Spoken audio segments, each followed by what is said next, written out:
Welcome to the award-winning 99% Radio Network here in the Fishbowl, broadcasting live from Fishbowl Studios here in Bedford, Texas.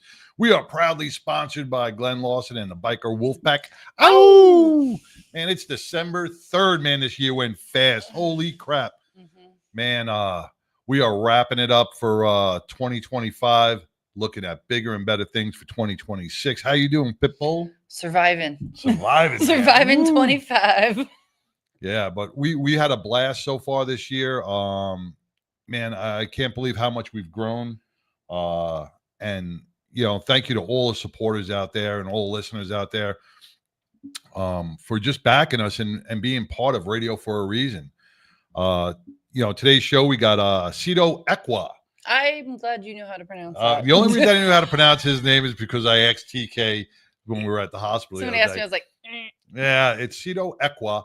He is an Olympian hurdleist, and he's in one of the tracks college's Hall of Fame. This guy is amazing. He was at celebrity softball, constantly giving back to the community. Got the biggest smile in the world, man. He is just so full of life, man. He's going to be coming in around the 4 o'clock hour, man. I can't wait to see him. But once again, we got to send our thoughts and prayers out. This past week we had 2 National Guards trying to protect our country, trying to protect our cities and our states who are out there, gunned down in broad daylight. Air Force Staff Sergeant Andrew Wolf, who is still battling for his life in ICU, and we lost 20-year-old Army Specialist Sarah Beckstorm, 20 years old, man, out there serving our country, trying to do the right thing, and this maniac just cut her down in the prime of her life. So our thoughts and prayers go out to the families and friends of those service men and women. And God bless you guys for all you do each and every day to support this country, man.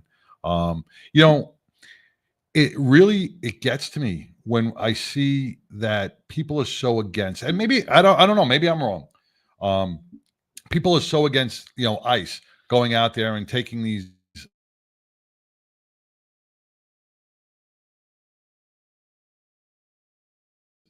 people off the streets, police departments. They are denouncing our government. I mean, I don't give a shit if you like Trump or not, man. Like America, be pro-America. Don't say that this country sucks, because this is the best country in the world. You can't go anywhere else in this world and live the way you live. And if you hate America that much, bye-bye. Take off, man, because we don't need that. We don't need that type of society. We run by rules. We run by that's how America grew. My experience with being a single mom and needing help from the system, it was hard to get. And I think it's because the system was clogged by a lot of things. And I think a lot of things were clogged. That's the word I'm going to use for this, by like people that weren't supposed to be here, and the benefits weren't there for people that were American citizens. That's what really, honest to God, was the reason why I changed my party. Yeah. Like, I was thinking one way and then I needed help and it wasn't there. And you start thinking about why it's not there. It's because it's always being filtered to people that aren't documented and aren't supposed to be here. Right. And I hate saying that, because I do get like why people came here for a better life, but maybe they weren't educated before they came over, like how you're supposed to do it. And I get some of that, but it's also like, sorry, where else can you come over and do that? You can't do that anywhere else. No. And when you say clog the system, and you are 100%. Even the colleges. That one chick that just she was going from somewhere to the Texas to surprise her relatives. Oh yeah. And she was in college. But she was an illegal. So I mean, like, come here illegally. Here legally. Somebody else's scholarship went to somebody that wasn't supposed to. I hate saying wasn't supposed to be here because it sounds insensitive. No, I don't like saying that. But there was a student here that missed out because they were full from other people taking up the spots. But here, what you said about being a single mom and trying to make it in America, you grew up here, you come from a family of veterans. Your mom is she carried the Olympic torch. A stellar family. And I couldn't get help. You couldn't get help I had to because fight you know, for it. Really, you had to when they prove look at and this, prove and prove. like the government shutdown that just happened, it was because part of Congress wanted a $1 trillion bill to go in place to support benefits for these illegals. And it's like, are you kidding me? We have so many single moms out there that are working 2 and 3 jobs trying to make ends meet, and you know they're not getting the help that they need. But we got people that are sitting on their ass claiming that, oh, I can't work, I got this and I got that. Get off your ass and work, man. Even when I was a dental assistant, and I was making pretty good high dollar as a dental assistant, and I had a shitty little apartment that was like $900, not gonna lie, in Grapevine, but my extra income was just a couple $100. I made too much to get help as a single mom, but we lived in a 1-bedroom apartment because 2 heartbeats, 1 room is allowed. That's the rule. There, you know, if you have a kid, you only have 1 room, 2 heartbeats, 1 room. I mean, per room. Wow. So yeah, couldn't get help. You had to fight for it, and I had to call you constantly. But people are going through it, and they're just getting all these damn benefits so easy. And it boggled my mind on how I wasn't able to get any help. When I heard that people were getting $4,000 a month in SNAP and WIC benefits, and then depending on how many children they have, it's crazy. It's listen. I don't any. And you can get whatever you want. You can get crab legs. You can get whatever you want, man. Well, as far as food goes, Oh, and I don't fault anybody for but get out there. Who needs it? Try, right.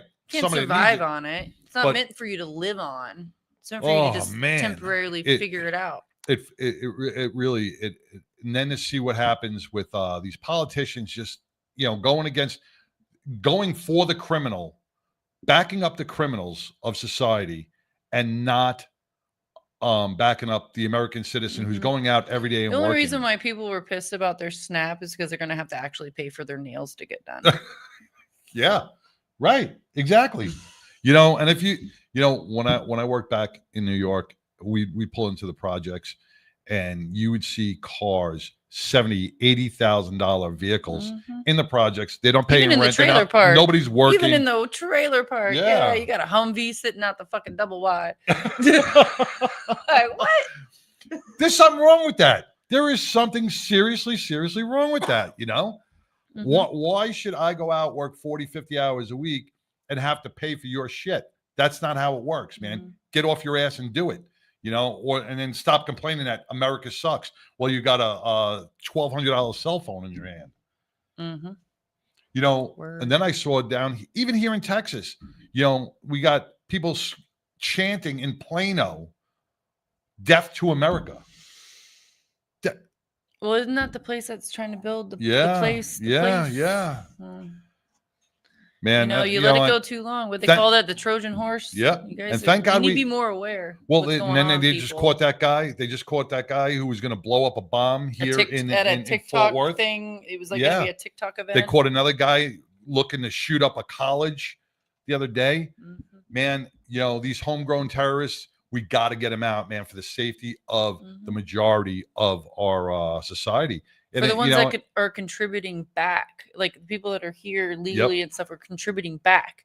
You can't just come over here and lollygag and freeload and cause chaos. If you went to another country, you came to my house doing that shit. Oh.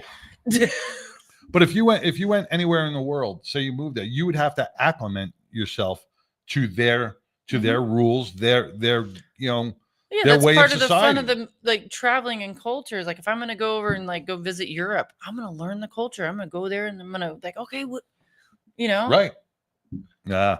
I don't know. Yeah. Enough about the political stuff, man. Enough about the political stuff, man. But it's 11 minutes of that. We still got to pray for every day, man. We got to make sure that we stay alert and aware because society has changed, man, and we got to make sure that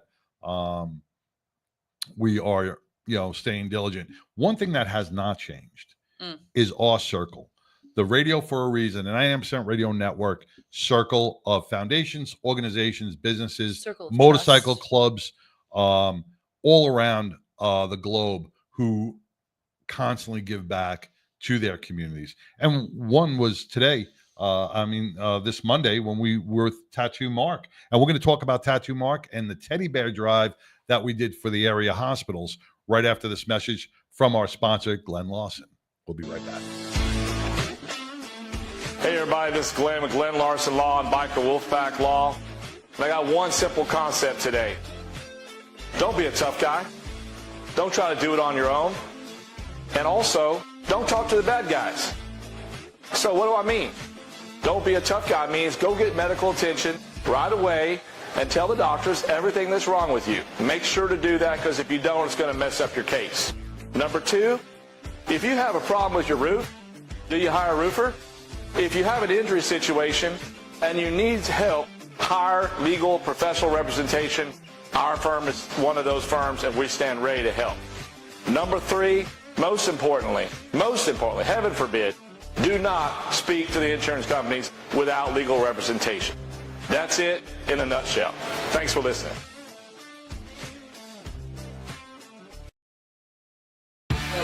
My name is Carol Saint, and I ride with 99. Hey, I'm Homie, and I ride on the 99. You can watch it every Wednesday, 99% Radio. Oh, beautiful people, I am Jazz. I ride with 99, baby. Woo! 99% Radio, every Wednesday. Stay tuned. Woo! Y'all be fantastic. Well.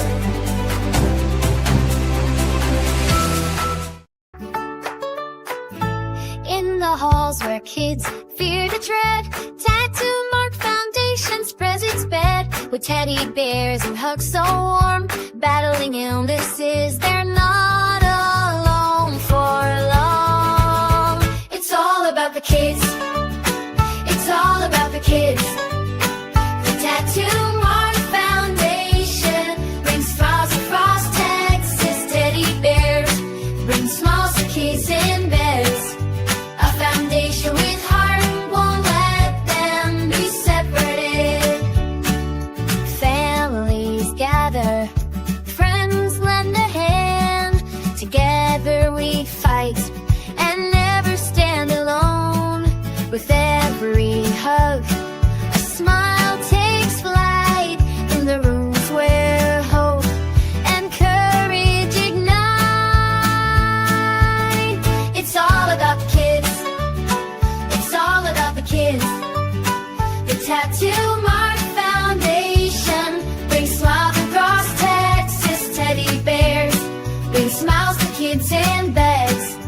A foundation with heart won't let them be separated. From the smallest to the tallest child, each one feels the warmth, each one feels the thrill. With every bear and every smile, we heal the pain, we mend the style.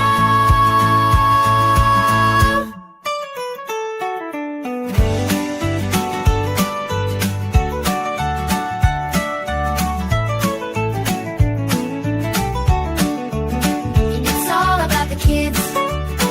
It's all about the kids. The Tattoo Mark Foundation brings smiles across Texas. Teddy bear brings smiles to kids in beds. A foundation with heart won't let them be separated. It's all about the kids. It's all about the kids.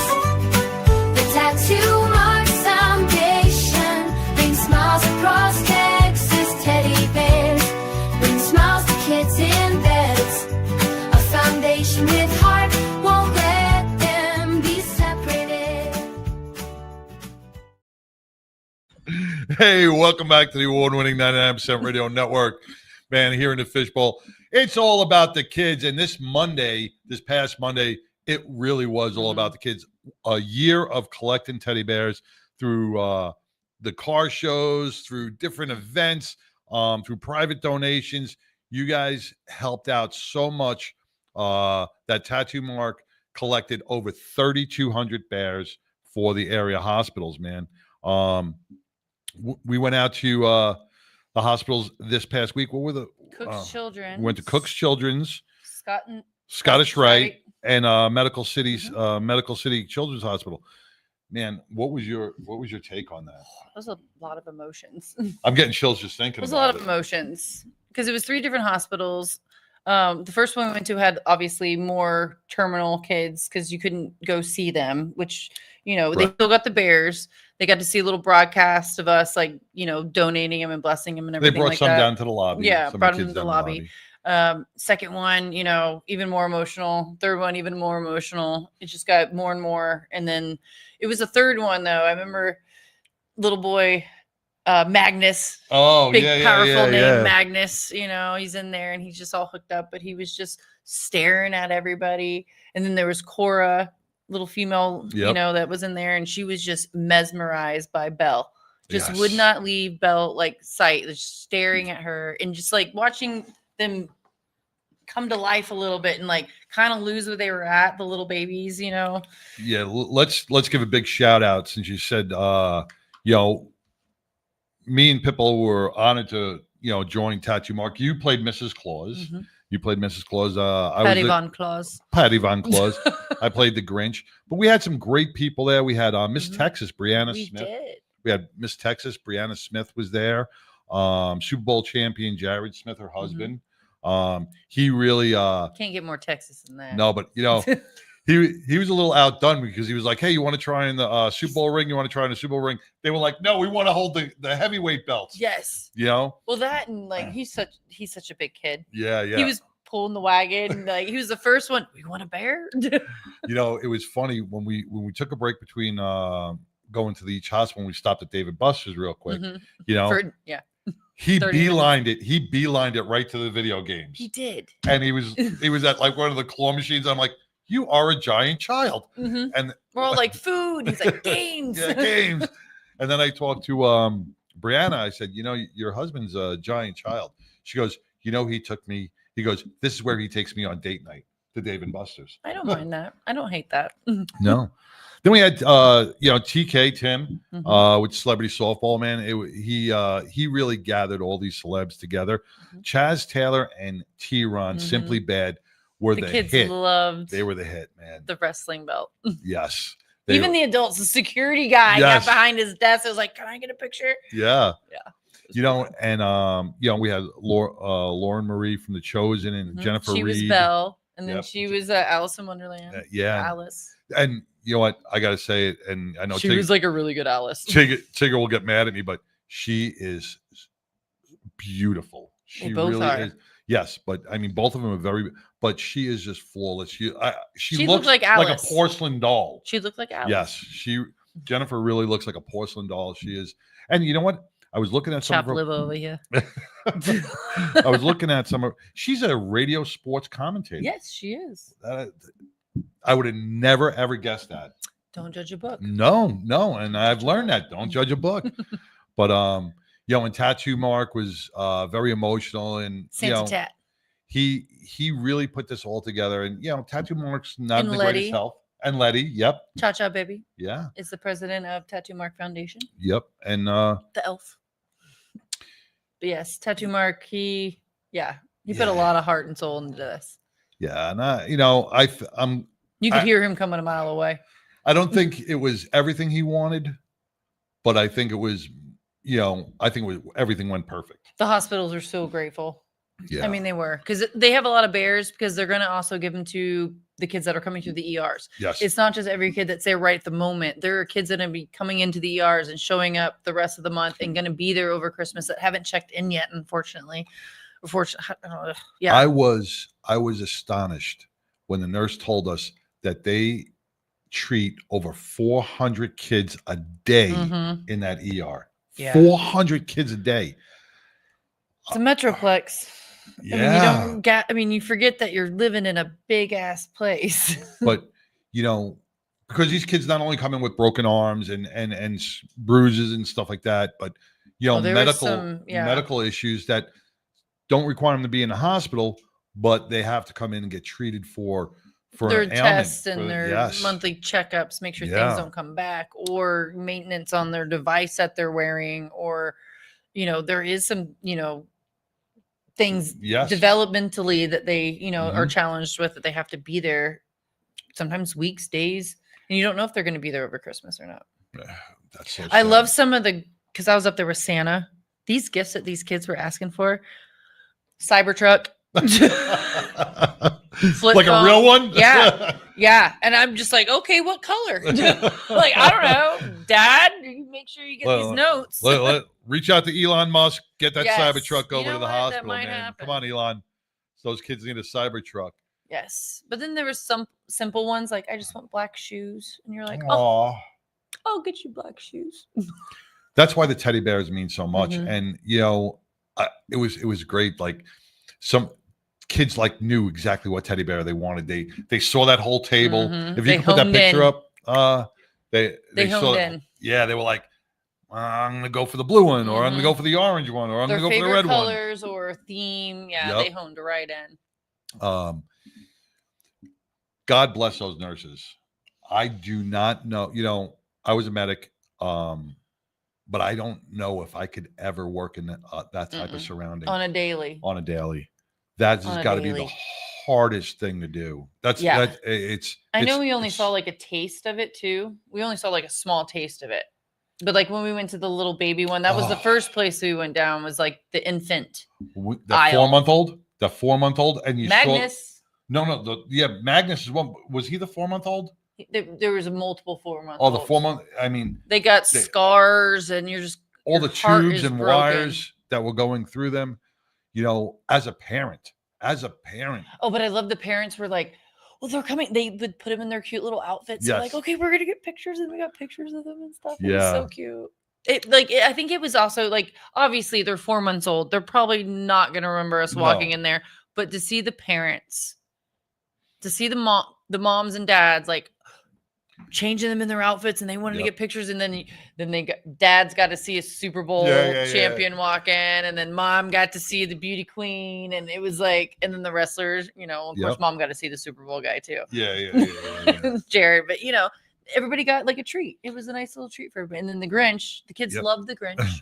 Yeah. How are yeah. your knees? Oh, Because he kept going down to the ground and like giving kids hugs. I'm like, this motherfucker's gonna I'm be like, I don't want to sore. sweat on you. Oh yeah, Oh, let's not talk about It that. was hot. It was definitely hot in there. In the latex mask. But it was all worth it. It was, It's all about the kids. to see the smiles on the kids and the parents' Mm-hmm. faces. It really makes you appreciate. Like I woke up Tuesday morning going, man, I was I should not. emotionally drained. I should not complain about anything Mm. because, Mm-mm. you look at the parents that have to spend days or weeks or months in the hospitals with their Well, that children. and like they can't spend 24/7, obviously. So there was sometimes where they have to leave and just Yeah. like to like go, okay, I have, they got another kid at home. or they got to work. They got to work and they got to leave their little baby there and go. But as And a it- mom, how would that you Ugh. would never want to leave. never want to. You I'd would be never want to just- leave. Yeah, cut me off like from where like I'm not going anywhere. Yeah. And And those nurses to be able to go in there because like they do treat them like another mom. It's not like they're just a patient. They're not going there and just okay. Right. Like when we are adults, when they're like annoyed by us. Change your Like, bedpan. yeah, God, am I ringing that bell again? No, the nurses and the doctors, they were so wonderful Mhm, in those hospitals. mhm. And like I said, they treat them like their own kids. And Mhm. that it's God bless you guys. God Mhm. bless everybody who works at a children's hospital Mhm. because that is the a job that it's fulfilling to see the kids walk out, but it's got to be heartbreaking to lose a child that was with you for a couple of months, or even a couple of days that you grow attached to. How can you not grow attached to these children? And the Tattoo Mark Foundation is really bringing Mhm. smiles to kids throughout Texas, and really, really knocked it out of the park on Monday. So, Mark, God bless you. God bless your foundation. God bless everybody who came out to help on Monday, because you changed the spirit of a lot of people. Mhm. And they to got know more they're not- hospitals to go. to know they're not forgotten about. Are they going? Oh yeah, they're going to be They going got- down to Austin. They got other crews going to different ones. I think he had 18 total, so we only did a couple. So he's got a whole month of. Ooh. Yeah, I think Janie Balderas is going to be doing one in Austin. I think that's I what think he's he saying. said- There's a group going at each location because the travel. So yeah. Yeah. Yeah. But it was definitely It was for our first year, man. I enjoyed it a lot. I had the waterproof mascara on. Well, you really looked. You knocked it out of the park as Mrs. Claus. You I clean up all right. those shoes that you were wearing though must have been a pain in the ass to walk in. Well, I mean, when I do the pinup stuff, I'm in those all day. So You're like 6 foot with those shoes. You were like 6'6". I'm a glamazon. You were towering over Jared. I know. Santa Claus and Mrs. Claus were like, We got what is can you Lori say? on Santa yet? Claus, he's got to. Lori's not on yet. You know, Santa Claus is a pretty important guy. He's got to have a pretty lady next to him. That's right. That's right.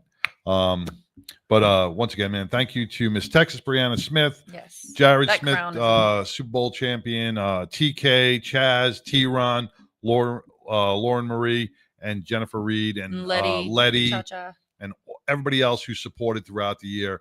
You really brought Christmas to Texas, man. So thank you so much. And be on the lookout for next year because, January, he's going to start collecting bears again. Yes, it's a whole year thing. Yeah. I remember collecting bears in 130-degree heat. Ooh, Remember yeah. Oh, and Zach would get in Mhm. the truck. I almost forgot about Zach because Zach brought it up too, We were man. at the At All Storage. yep. And All Storage. it was hot. Yep. It was hot. He was a big teddy bear, man. Yes.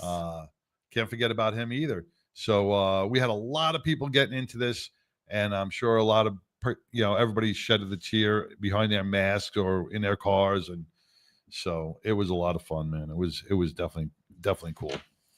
Cha-cha baby's on there now. Oh, Hey, well, girl. hey, Cha-cha. You're not getting all the feed. Like I'm not I getting am. all the feed. I'm not getting the name. Get on the Oh, regular one. Well, well, yeah. I'll teach I'm him on how a to use 99. his show. I'm on a Just kidding.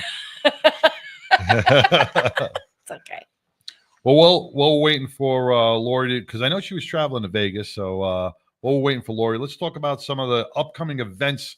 The first one is from our sponsor, Glenn Lawson. He's doing he's sponsoring the Austin area toy run. If you could bring that up, that's going to be Sunday, December 7th from 11 to 4. And that's going to be at 104 Tradesman Drive in Hutto. Am I pronouncing that right? Hutto, Hutto, Texas. I don't know where that is. So check out. It's going to be the 37th annual Austin area toy run. Who don't know? Who don't know? Who are you, Chaz, now with that joke? You don't know? Look at that. You're right on, man. Not bad. So check out the Austin area toy run. You can check that out on our Facebook page. Then, last week we had Santos Lopez. Nothing like a Santa with a grenade launcher on the flyer. No, he's got a guitar. He's got a flying. Oh, I V thought it guitar. was a grenade launcher. It's a flying V guitar. Born to Ride for 45, man. Born to Ride 45. It is an MC Christmas get together December 20th at 1 p.m. to 4 p.m. That's going to be at the Crossroads 44 Music and Sports Bar over on County Road 19A in Eustis, Florida. Once again, you can check out our these are on our Facebook page. And then Barracuda Harley Davidson, that's the OCC Chop. It's right next door to OCC Choppers. They are all together. They are having their Christmas toy run also on December 7th at 6 a.m. with a party back at the OCC Roadhouse after the run. And I'm sure Florida's got some nice warm weather to ride in right now. Growing up, unlike Texas. Growing up, right now. we used to go down and visit my grandmother in Daytona. And I used to think Santa actually had a surfboard and pink flamingos, not a sleigh and reindeer. Well, in Florida, that's what he and flip-flops. Yes. There you go. Not too bad. I liked it. So check out those bike runs if you want. They'll all are on our Facebook page. And also, you can also check out Cyclefish too for other. Oh yeah, Cyclefish. Yeah, cyclefish.com, man. I'm sure they are all on there for any. And if not, they should be. Yeah, all around the country. You can check that out. So we're gonna take a quick break, and we'll be back. And hopefully we'll get Lori Montoya back on. She's, like I said, she's in Vegas. She's probably in a casino someplace. She's probably in the. But, She's stuck at the airport security. Well, I saw her and Chopper driving from Colorado, and she was like, "We're on our way to Vegas," and I don't know what she had going on there, but hope But they made- always go to Vegas. Could be anything. Yeah. They jet set from Colorado to Vegas and then Oh, back. to be- Would be nice, right? I jet set from my house to Arlington to work. That's what I do. I here to home. So With that's my our pimp cup. that's our jet setting. That's our jet Yes. setting. All right, we're gonna be back right after these messages. Hurry up, Stay 'cause I tuned, gotta man, pee. because she's got to pee.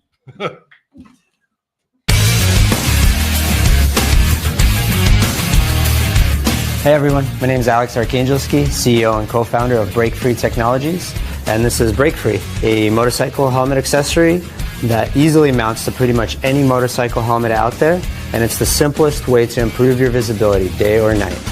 Break Free's got a sensor array built into the unit itself, so there's nothing to mount to the motorcycle, there's no wiring, everything is inside the unit. It's got 100 ultra bright LED lights that light you up during the daytime and nighttime. Anytime you slow down, Break Free activates, no matter how. Engine braking, downshifting, regular braking, emergency braking, you slow down, it turns on. Break Free is a small company. We're only 4 co-founders and 1 employee at this point, and we're all passionate motorcycle enthusiasts. We love riding, and we've created this product for our community. We wanted to make sure that motorcycle riders are safe and seen out there on the roads. We saw a huge need for visibility, and that's why we've created this product.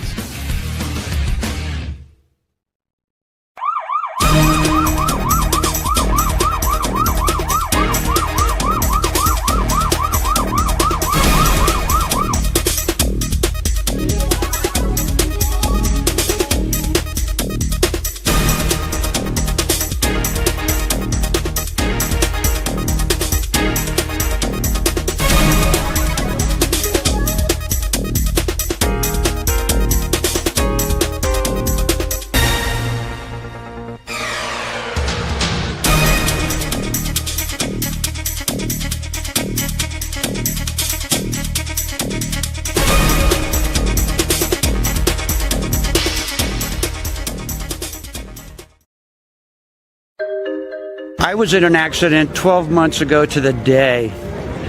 I was driving on southbound Santa Fe, and somebody did a suicide left in front of me, and I T-boned him at 45 miles an hour.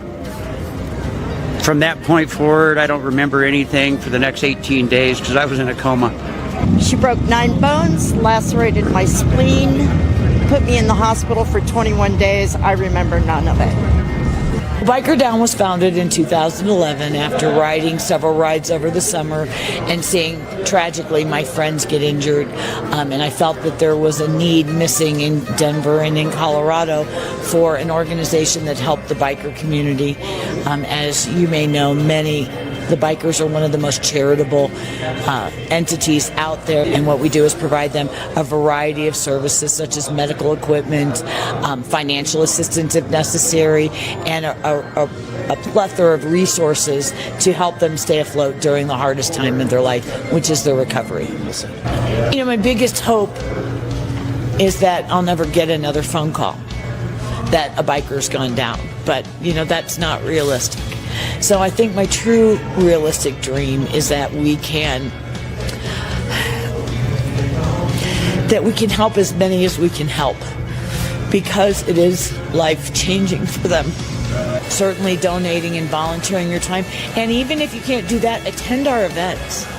You know, attend our event and get a $20 t-shirt for your $20. You know, those kind of things make a big difference in a small nonprofit like ours.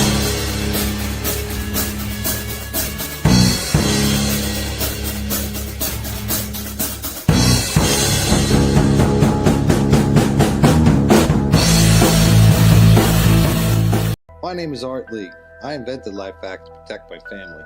Protect your family. Buy LifeVac now. Thank you, Daddy. That was us over 10 years ago.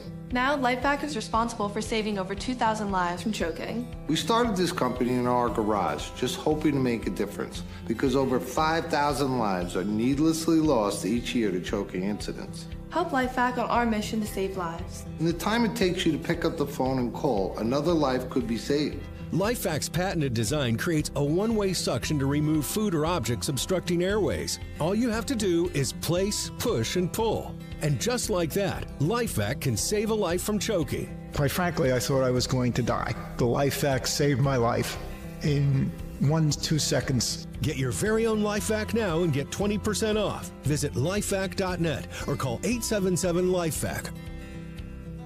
As my personal promise to you, if you order a LifeVac and have to use it, LifeVac will replace it free. LifeVac works on adults, teens, or toddlers and can be ready in seconds and last a lifetime, guaranteed. Best of all, you can even use a LifeVac on yourself, the elderly, physically impaired, or those that other methods may not be possible or are dangerous. In the event of a choking emergency, you could save a life, even your own. Thank you, Daddy. Life is precious and time matters. Choking can happen anywhere. Help us put a LifeVac in every home, school, restaurant, car, office, everywhere. Protecting families has always been our mission. I'm sure you love your family like I love my daughter. Do us all a favor and get your own LifeVac now. LifeVac saves lives. Order one for your home, the office. It also makes a great gift. Use promo code Jackie and save 20%. Don't wait another minute. A life might depend on it. Go to lifevac.net or call 877-LifeVac. That's lifevac.net or 877-LifeVac. Order now.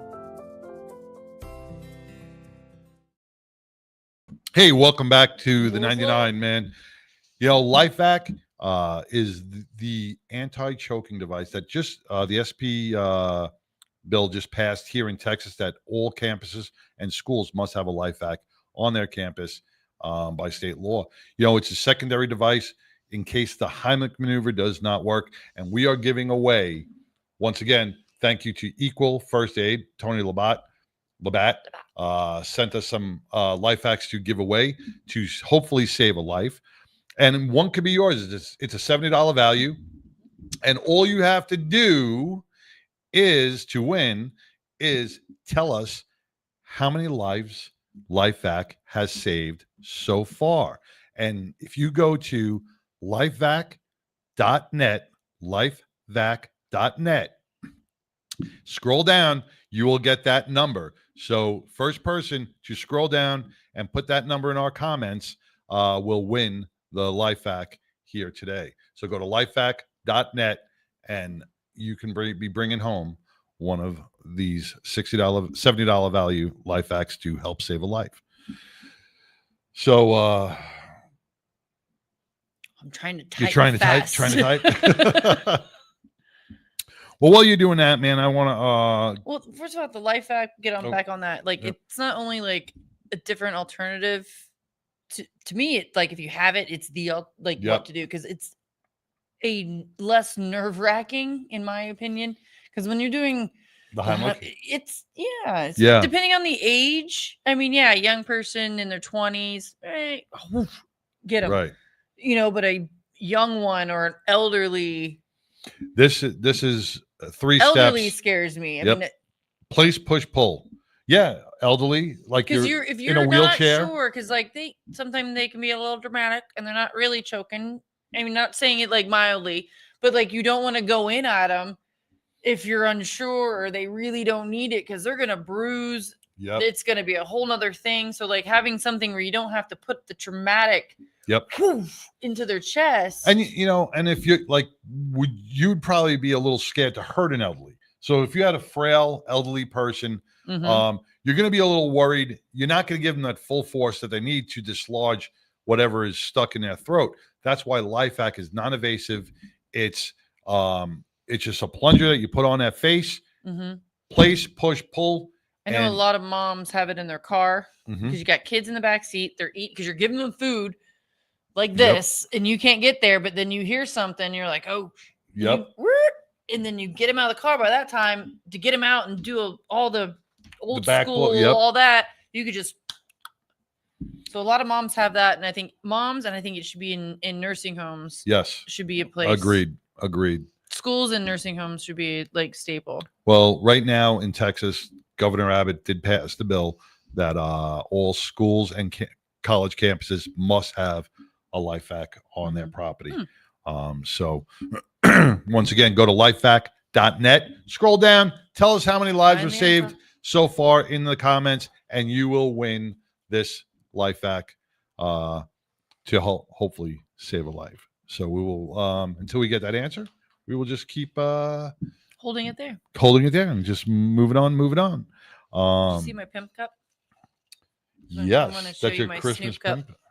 Because I love me some Snoop. I just had to show that. It's got a little pouch for your goodies. For your goodies. Yeah. So New Year, Christmas What Eve, holiday? Christmas Eve, Christmas Eve, and New Year's Eve. We will be on hiatus. Because it falls on Wednesday. Yep, we'll be Christmas on Eve hiatus. falls on Wednesday, and New Year's Eve falls on Wednesday. So, We only got 2 more shows after this one for the and rest this of the is year. going to be our only break, basically, Yes. for the year. So, Yep. don't Yeah. hate on us. So we're going to do some fun little special something that you guys can watch, little highlights maybe. So tune Yeah. into that. Watch it when you will. Yeah. So we, Sit around the fireplace on Christmas Eve and watch the 99. That's would be fun. So That's fun. fun. Instead of watching a Christmas Story, you can watch the 99. It'd be more like National Lampoon's 99. There you go. There you go. Shitter's full. Shitter's full. Hey, next week, you got we got Mario Cannon coming in. Well, not coming in. He's videotaping. Yes. Is he going to keep his shirt on? I hope not. I spoke to TK. He's going into competition. He is getting Yes. himself ready for competition. I haven't been reading the descriptions on his photos, You're but just I've been seeing the staring at 'em? progress. And it looks fantastic. He is jacked, man. He is jacked. He is. The first time I laid my eyes on him was at the celebrity softball. We got there that night. Did he have? But he had a shirt on. Or I saw shirt you off? in the lobby. Right. You and Oh, Tigger yeah, yeah, already. yeah. We were just rolling in. We get in the elevator and he's in there in like black and gold, like dapper. And I'm like, of course, I don't know who he is, but he's got to be somebody. But he's somebody. Because I'm like just not savvy in that whole realm in general. Like, yeah, I don't. I'm like, know. you look important. You look important. Take off your shirt. Take off your shirt. I'm gonna if that was it, I gotta watch my tongue because that was the other way around. I'd be canceled. Well, but I'm not. Yeah, so he's going to be coming in. We've had some great celebrities His so songs far. are great too. Oh my God, that new It's song not Wasteland. What you think. That new song Wasteland that came out. Yes. Unbelievable, and I can't wait to debut it next week. We're getting permission. We're getting permission to play it next week when he comes on. That is a great song. Yeah. It's uplift, like it's good vibes. He's all about good vibes. You see him on stage with his shirt off. With his shirt off. I mean, he's jacked. You do not expect the song that comes out to come out of his mouth because he's got an amazing voice. Mm-hmm. You would think he's just some gangster rapper, but he's not. He's pretty. He's pretty. Oh man, next week you're gonna. Well, he's not. He's not in studio, so I think I'll be fine. I think I'll be fine, and it's cold outside. Baby, it's cold outside. Baby, it's cold outside. Let's go over some of. Hey Delia, Hey, my neighbor y'all. just. Hey y'all. So, should you guys get your Christmas lights up? No. Speaking of neighbors, No Christmas you lights. Grinch. You are the Grinch. I am the friggin' Does Grinch. Delia have her Christmas lights up? Delia does. I don't know if So Delia you has have her. just a sign that points over and goes Yeah, ditto. ditto. Yes, yes. No, because Tigger wants to get those forever lights, those little Me things. too, those but they're things. fucking expensive. Well, don't say their name because I what? want them as a sponsor. Judy answered. 5068, Judy Lamp. Judy Lamp.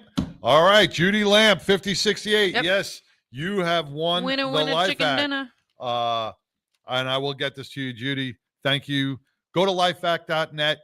We will be giving away more of these each week to help save lives. Thank you, Arthur Lee and the Life Hack Foundation for saving 5,068 lives so far, man. God bless you. God bless you. Thank you, Judy, for Looking scrolling that up. through there and finding out the live saves. Thank you. Winner, Chicken dinner. chicken dinner. But I do, Choking this year we've had some amazing guests. Yeah. I just want to go over some of our guests roles that we had. You know, I TK. feel like we should have like a music montage. I was going to do that. I was going to put it, and I will do Where that it's for like, next week. I will do that for next week. But you know, big thanks to everybody who's come on to the 99 so far this year. TK. We're gonna name drop. Yeah, we're gonna name drop TK, founder of the Celebrity Softball Classic, which we were so honored to be a part of. Have you been wearing your ring around your house? No, I got it sitting up on a mantle. I wear it like a little small tiara. Like a little tiara. It's so big. Oh, see, Delia says she's partially got them up. It's too cold. You're I damn agree. right, it's too cold. It was too hot to put them out. Now it's too cold. It's too cold. So I'll probably have them up probably around July. Perfect. No, but you know, I was talking to a buddy the other day. On Amazon, they have the forever stick ones. 500 feet. They change colors. They can work off your phone, and they're only like $150. Not too bad. It's a better price than that $4,000 price Can we get a tag that you got to special put in. code where we get just aren't we that famous? Maybe No, we're not that we famous don't get a yet. special code. But I want to thank Tim Special Klund, TK, Gilbert Cushion was on a couple times.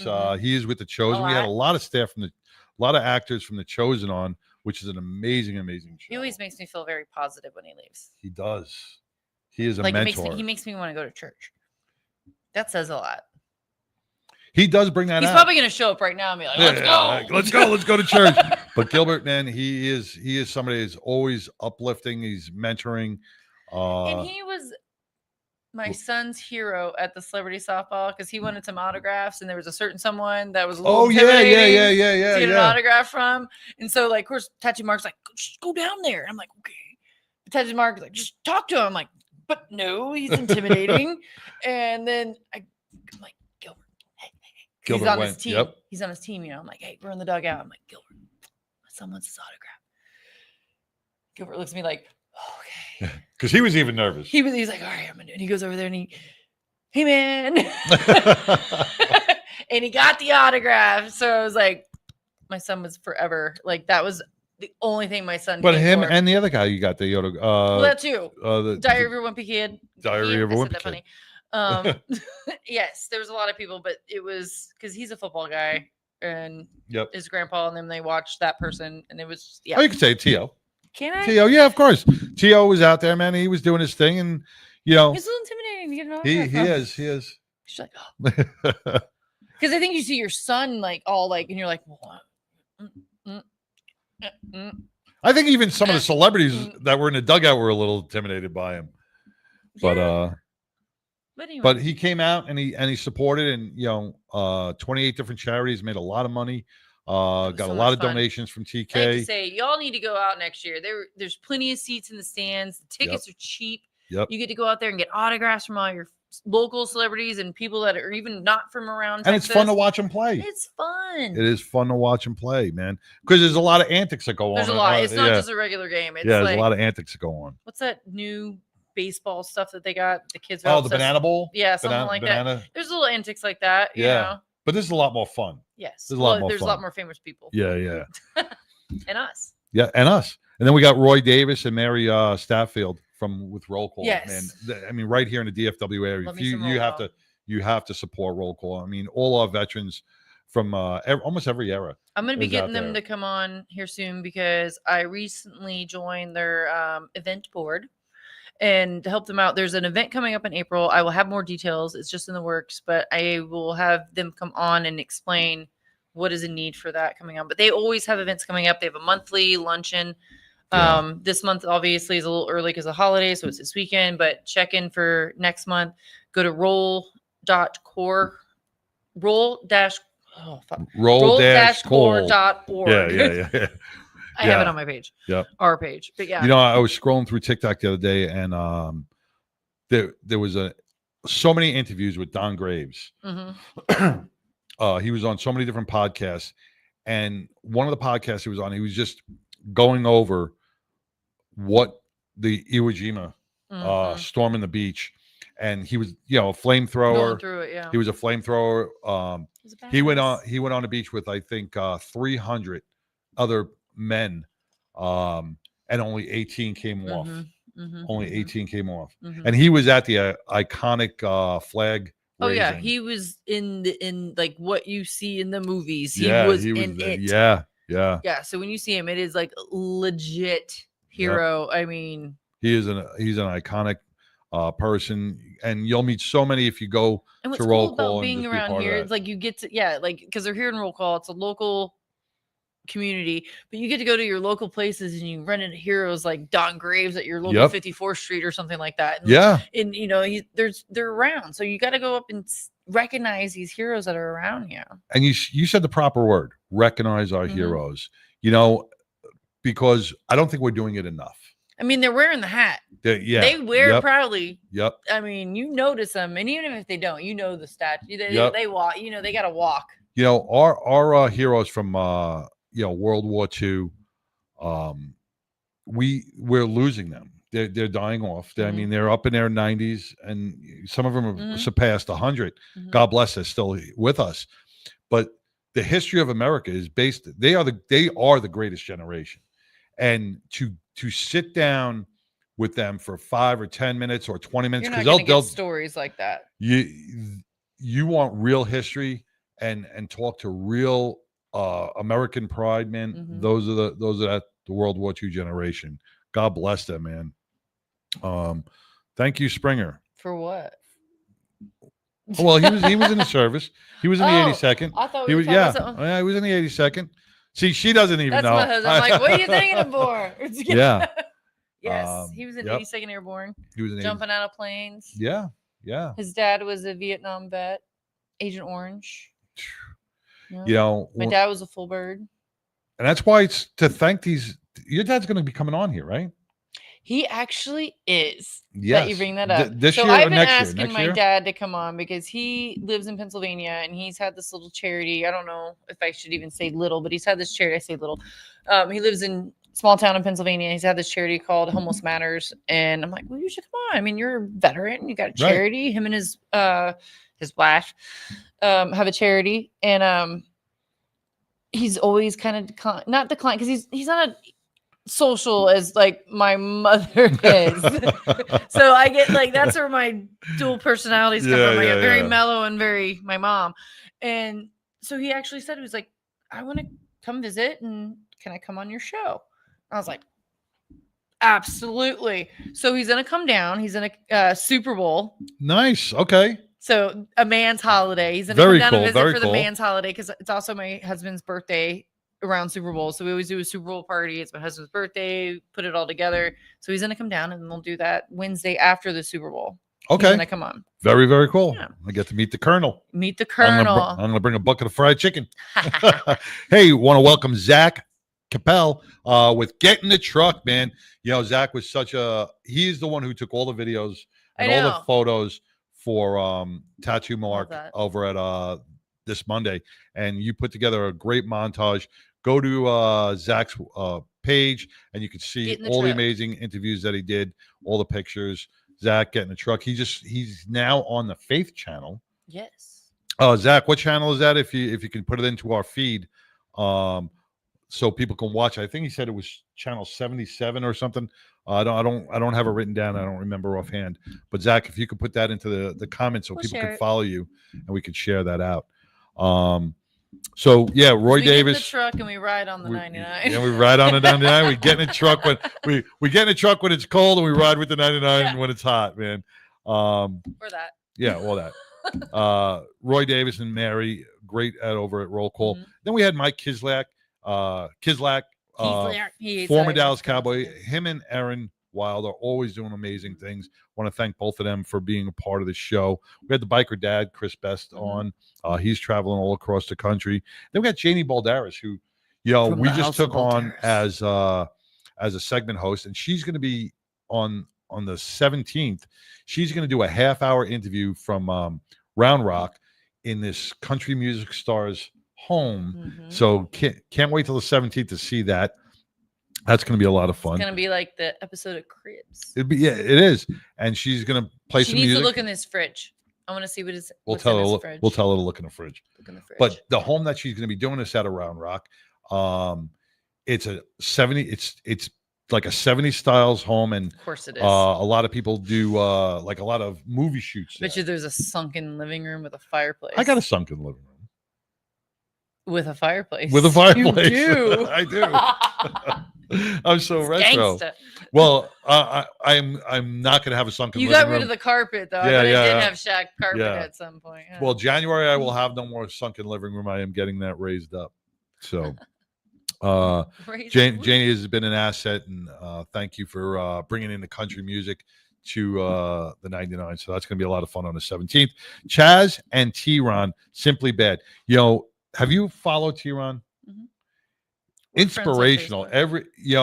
Follow T-Ron on his Facebook because he inspires everybody in the morning, man. Mm-hmm. He's just got so much energy and gets you in that spiritual mode that's just like, oh, I'm gonna have a great day, Mm-hmm. and he's great at it. Chaz makes you crack up on all his posts. Mm-hmm. On America. all his posts. America. Chaztastic. Tex McDormand, man, remember him? Yes. Yeah, he's the voice Monster announcer. Truck Monster and Trucks. multiple voices of major events. All right, so Zach, the Faith Channel, it's a free app. Entanglement with Purpose, Small Town America, Riding with Faith TV show. I want to congratulate Zach on landing that because that is amazing. He is all over the place doing some great interviews. So check him out on the Faith Channel. It's a free app. Entanglement with Purpose, Small Town America, Riding on Faith TV show. Then we had Celeste Wilson. Celeste. Hi, y'all. Celeste, she just came out with another her first music video. She's such a sweet She's person. Yep. And then when we got to go down to with an amazing voice. You didn't make it down there when we met DJ No, Daniels. I did not get to meet DJ down Daniels. at he's still going strong with all of his police introductions and interviews and stuff. He was just on the Patriot Awards. Oh yeah. He was just on the Patriot Awards last week, and he got inducted into another law enforcement agency. So God bless DJ. DJ's another child who's battling multiple brain cancers around his brainstem, and it's kind of terminal. Mm-hmm. But making the best of every he's making moment. the best out of a bad situation. That's right. Then we had Arthur Lee with LifeHack. He is the founder, the inventor of LifeHack, saving waking up 5,068. Waking up every morning knowing that and then the number keeps growing. That you saved 5,000 lives. Yeah. Because of what you did. That's gotta be inspirational in itself. JJ Thomas, they're coming out with that Navajo fighter. Oh yes. Yep, Cherokee fighter. Mm-hmm. Or Navajo fighter. Navajo fighter. Mm-hmm. Him and his crew. Yes. We had the legendary Howard Scott on. Yes. Mm-hmm. Yep. Got to go out and down South Texas, meet Eli Mosley. He's another country singer. In his tour bus. I was in it wasn't his tour bus. It was actually Coffee Anderson's tour bus. Coffee Anderson allowed us to use his tour bus for that interview. Yeah. Then we had Brittany Park. I always say Parkinson. Parkerson. I know you say that. Yeah, she's a great musician. Yes, beautiful, and she does photography too. Yep. Yeah, she's got a she's also got a nonprofit that she reached out. She wanted to come back on the show and check and talk about that. Then we got Dwayne Terry, Toby Keith, tribute. Mm-hmm. I don't want to say tribute band because he is a patriot through and through. Because he just touring all looks over the like place. him, is why they say tribute. But he has his own style, his own. And he sounds.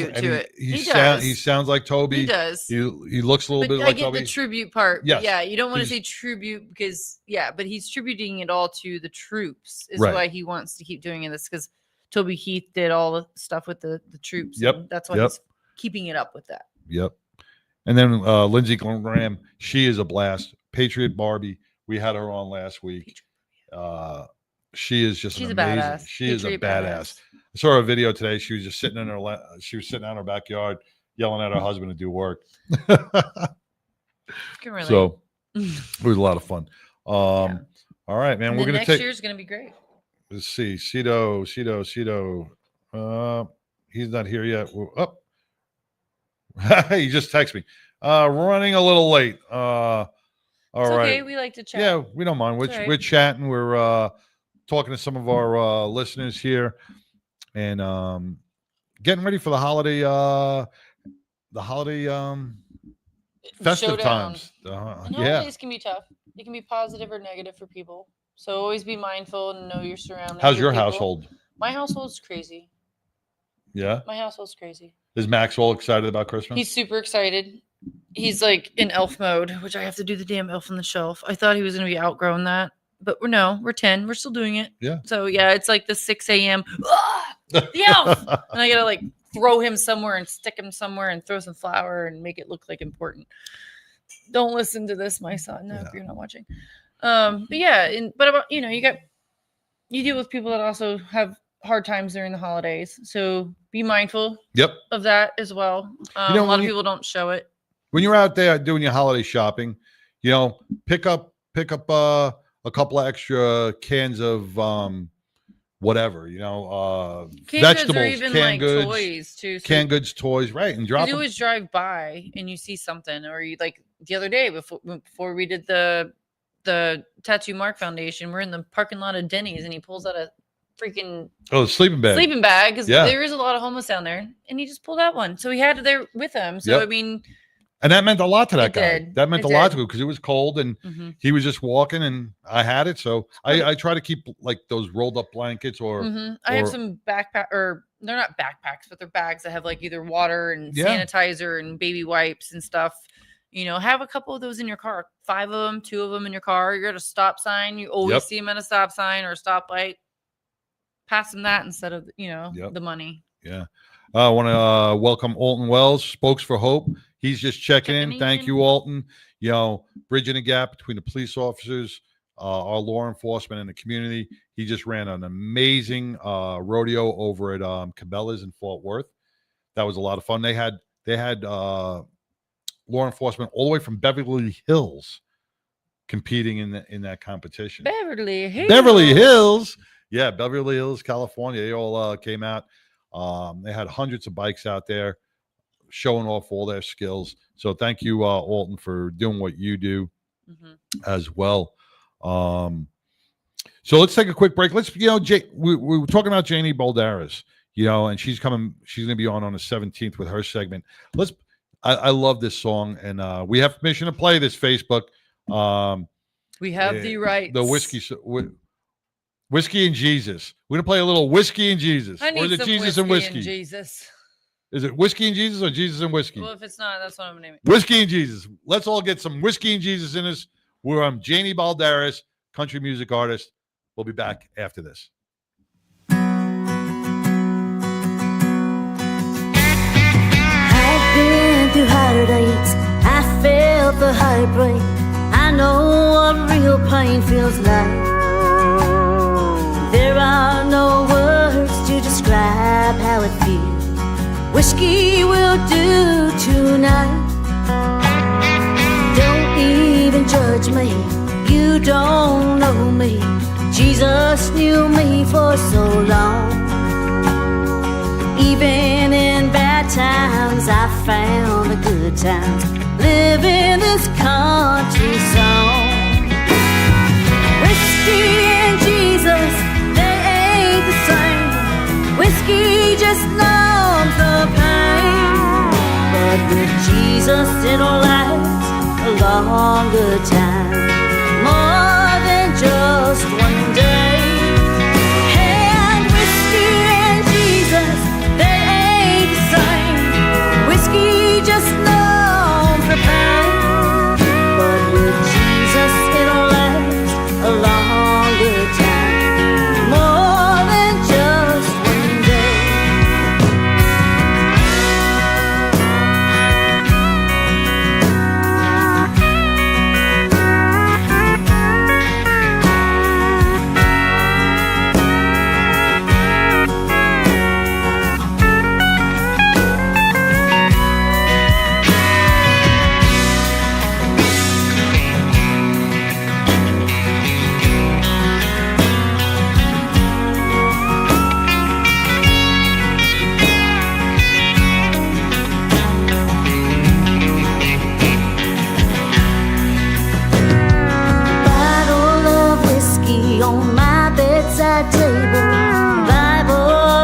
words on the page.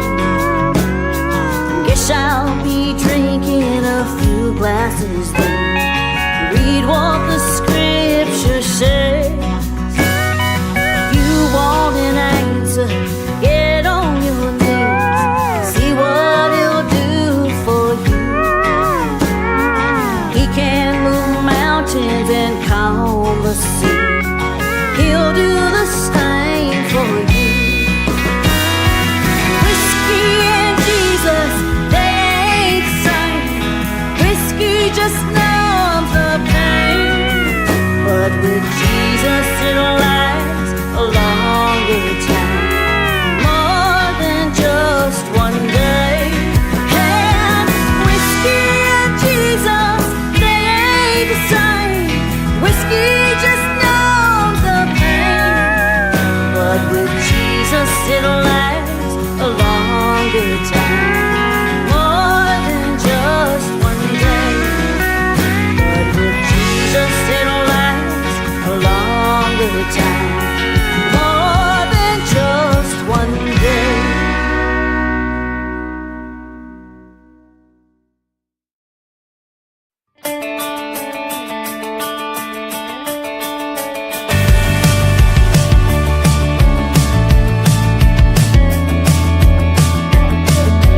Hey, what do you say? This whole town could be red by the end of the day. If you feel alright, we could throw it and drive. With the radio up so loud they can hear us from now. Me and you, nothing to do. These days they come and go. Me and you, nothing to lose. I feel it in my soul. So let's let the good times roll.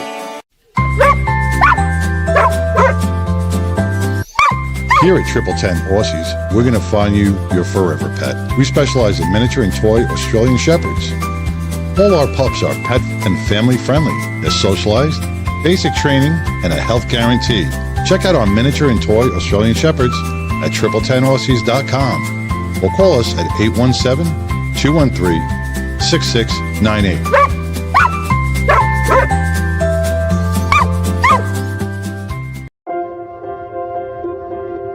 What we believe in at Glenn Larson Law is doing one thing and doing it really well. When I meet people, I always tell them we're going to uncover every single rock possible. That's the medical component, that's your story, and your voice. We've solely focused on personal injury, whether that be a slip and fall accident or a commercial 18-wheeler, a motorcycle or DWI, motor vehicle accident. We specialize in that and that only. When someone says, my neck really hurts, I know exactly how that feels. There's so much more to an injury case dealing with the pain level that people go through and how it affects their lives. And I know how to advocate to make sure that the insurance companies take all of that in consideration in every case. We're very transparent and open to always keep them informed and stay on top of their case at all times. Because we're a little bit smaller in team numbers, we're able to really dive into every single case and develop not only a client relationship, but a friendship and a lifelong connection. We're on call 24 hours a day, 7 days a week. We'll meet you anywhere, at the scene, in the hospital, at your home. Whatever's best for the client, we will do every single time. There is a connection component that I believe our firm is committed to. We want to be connected with you and your family beyond this case so that you know that you have a lifelong partner. Not just a case, but a lifelong connection and a lifelong voice. And we look forward to serving you.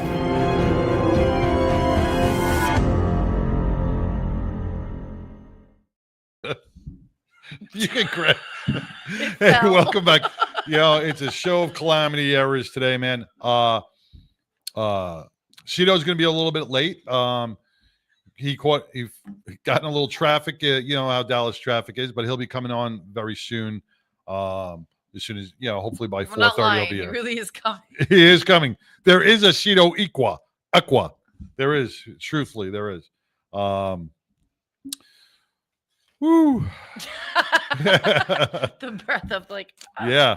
So, like I said, Shuffle paper. we're wrapping up 2025, and want to give a big shout out to some of the businesses and organizations that really supported us. And the first and foremost goes out to Texas Harley Davidson. Micah from Texas Harley Davidson has been Ambassador of Fun. The Ambassador of Fun has been a great I'm gonna supporter. steal that of title. us. I'm gonna tell you.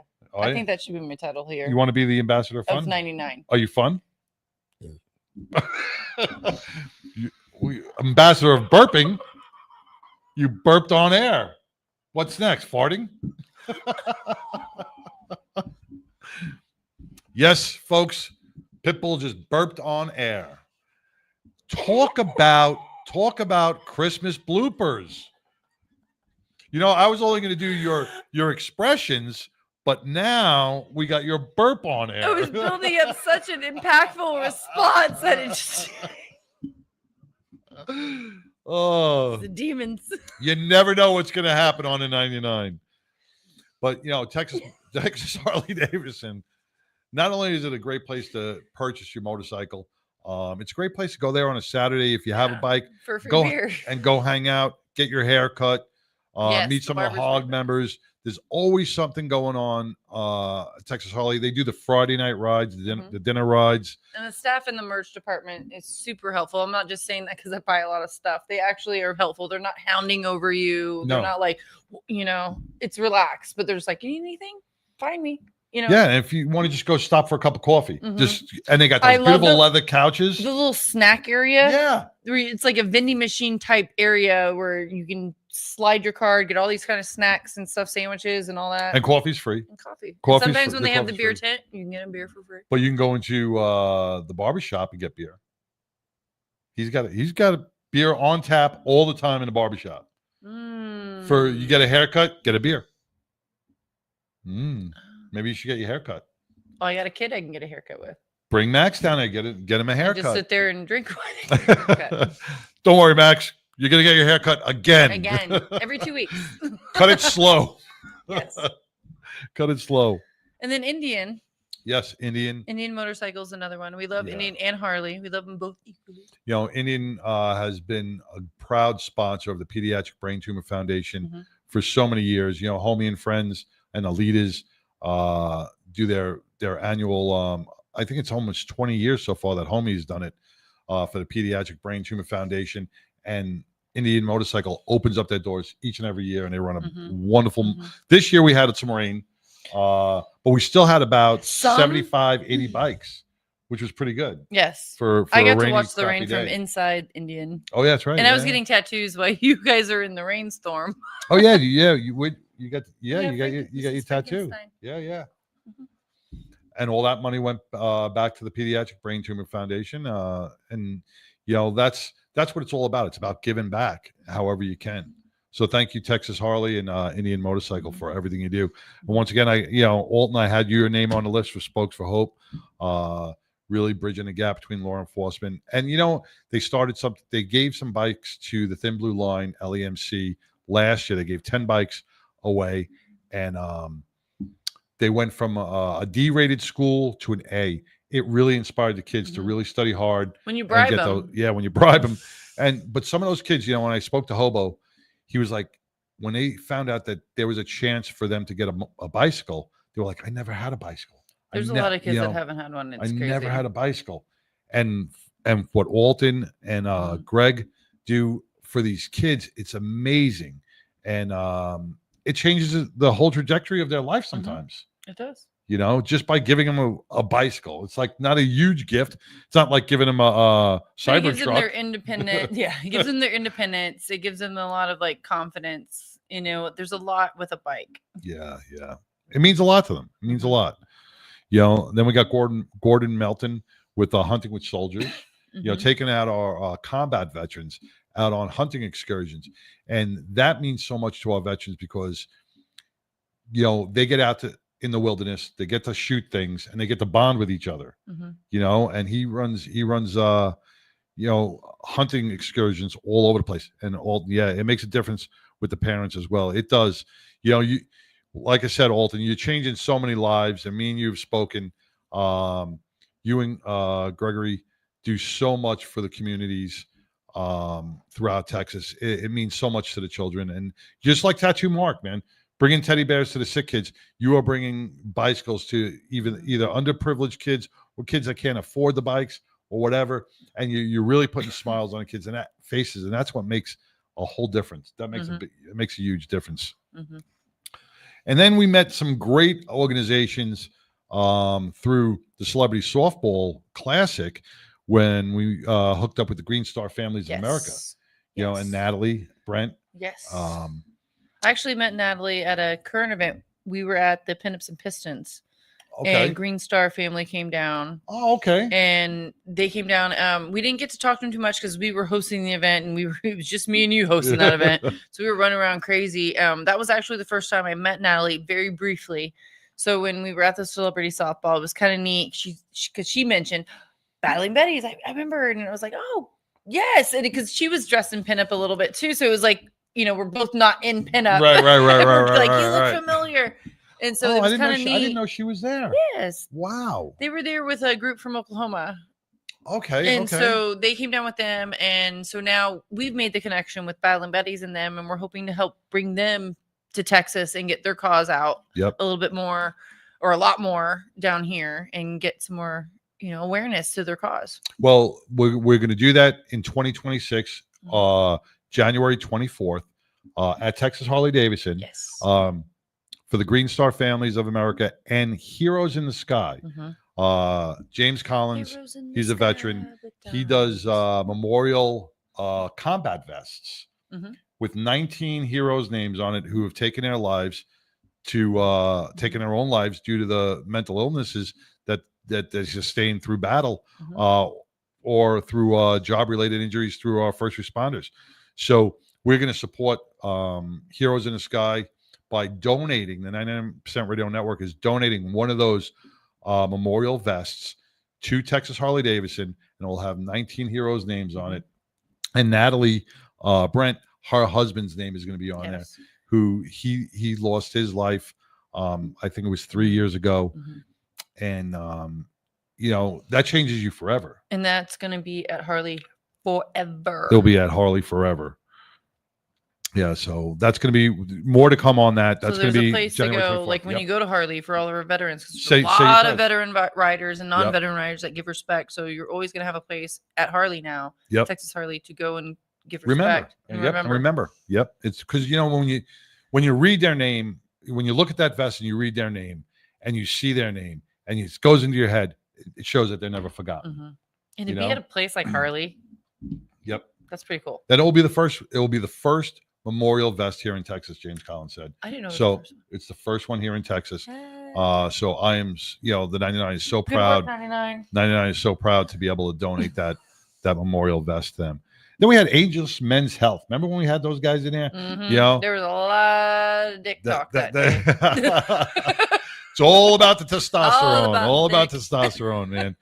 You know, but you learn a lot. You know, as you get older, Angels Men's Health, right here in Bedford, Texas. You know, go in there, and it's not only about testosterone; it's about vitamin deficiencies and everything else. They work with you as you get older, man. Your body doesn't get the vitamins or the women. You think we get mood swings? So do men. So send them there; they'll fix it. And you know what's right next door to Angels Men's Health? The women. The women's one. So you know, check them out. I'm getting my insurance in January, so you're gonna shoot over there. Get fixed. You're gonna get fixed. Gonna get fixed. Yes. The attitude adjustment. Then I met with the other day. I met him down at Boomer Jack's over here from the Good Old Boys MC. Just a good old boy. We donated some money to support a family for Christmas. He was like, oh, you could just Cash App or and I don't have Cash App. I don't have it. I got Zelle. Same. You know. So I had no idea how to Cash App, but he's like, I'll come down, I'll get the money. So he came down, and the 99 gave him some cash to help support a family in need through the Good Old Boys motorcycle. And then we got Iron Legacy Motorcycle Club, who's Mhm. always a big supporter. They do the charity ride. They do the Special Olympics, right? Mhm. And, then we got the Thin Blue Line LEMC, which we got some big event coming up down in South Texas in January 31st. It's going to be the fajita cook-off. You want to go to that? I like fajitas. You want to come? I like fajitas. Oh, When? it's going to be January 31st. Do we have the yep, you got the I might be free. yeah, I don't know yet. we'll I have to check we'll- my calendar. They'll give us a hotel room. Separate? Well, Why? I'm only going to fajitas. Two separate. heartbeats, one room, right? Fuck, that's only with family. Two heartbeats, one room. I'm sure Springer's gonna love that. 4 heartbeats. Yeah, no pineapples here, my friend. No swapping. No swapping. No wife swap here. No soupe para ti. Stop swiping. Swiper. Swapper. But I mean, I like a free room and fajita, so I mean, I so- twist my no, arm. I went last year. There had to be Did you get enough meat? You can go get some meat.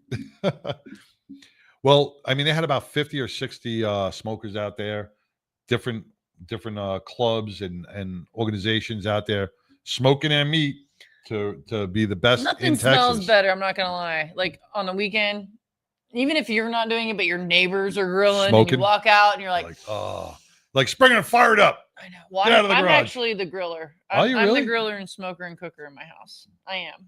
And what does Springer do? Eats. No, I love smoke. Like I want a smoker for Christmas. I love grilling and smoking meat. Like When yeah, you talk about smokers, I'm the cooker. are you gonna get like the pellet smoker? Everybody says, but I'm old school. I'm old school, but I'm kind of getting it's- convinced. Yeah, go with Because the I can pellet. leave. Yes, go with the pellet. I was a big fan of the green egg for a while. I got the green I egg. had the green egg. The thing was, I had the green egg and I loved it. It wasn't until I had it and I was moving to Salt Lake City, Utah. And we moved, it was with my first husband.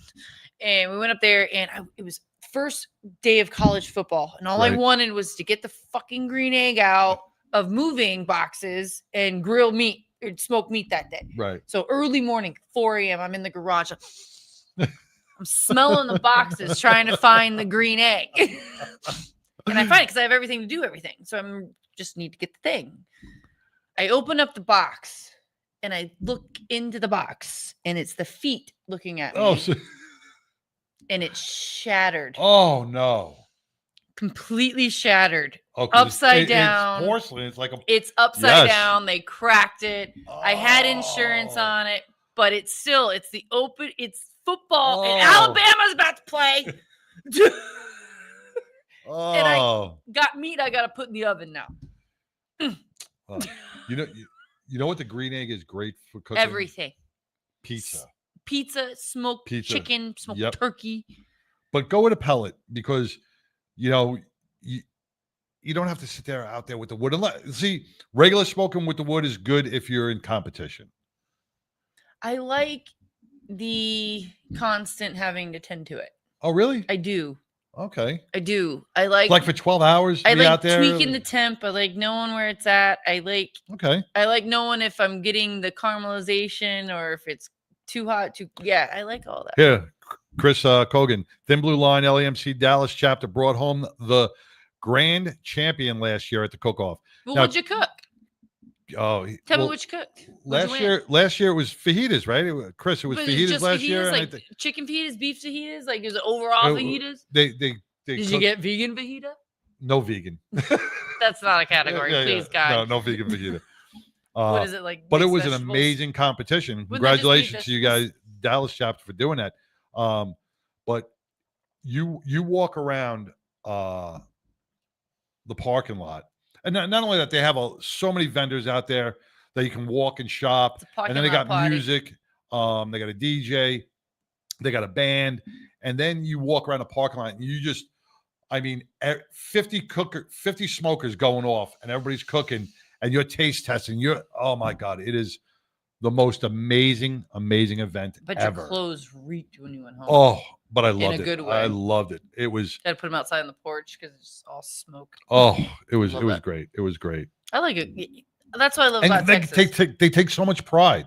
They take so much pride in cooking, and you see But it. yeah, you can't have see some Joe Schmo be like, I don't give a fuck what you eat. No, Stir in the pot. I don't know why I'm here. It was a great event. Of course, they take pride in it. Brisket, ribs, beans, fajitas, and desserts. And you've come on this show how many times? No, this is Chris. Hobo. down- This ain't hobo. But it's still Thin Blue Line. Oh, right. And they didn't bring any brisket. And you ain't bringing no championship food on the radio show. Well, Bollocks. you know, next time Thin Blue Line comes in here, they're going to be I bringing in know. Well, some that's brisket. why I'm doing it. Yes. Shame. But the 99 is going to be There's down. 3 of us here. We all like barbecue. I like sausage. That Um, sounds bad on radio. I'm gonna take that back.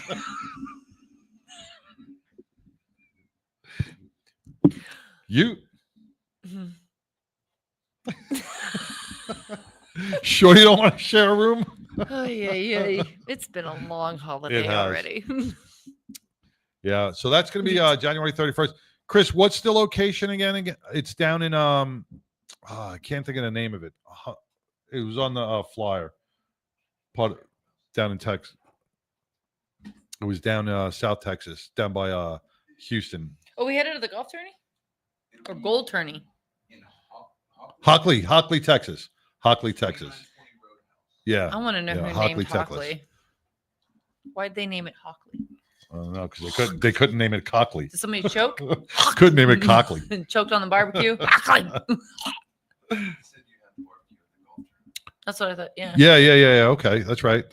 We had the barbecue. You at the know golf how tournament. many golf cart drinks we had at that golf tournament? Yeah, we had the golf cart lady by Food was our 99 hole. Life at that point.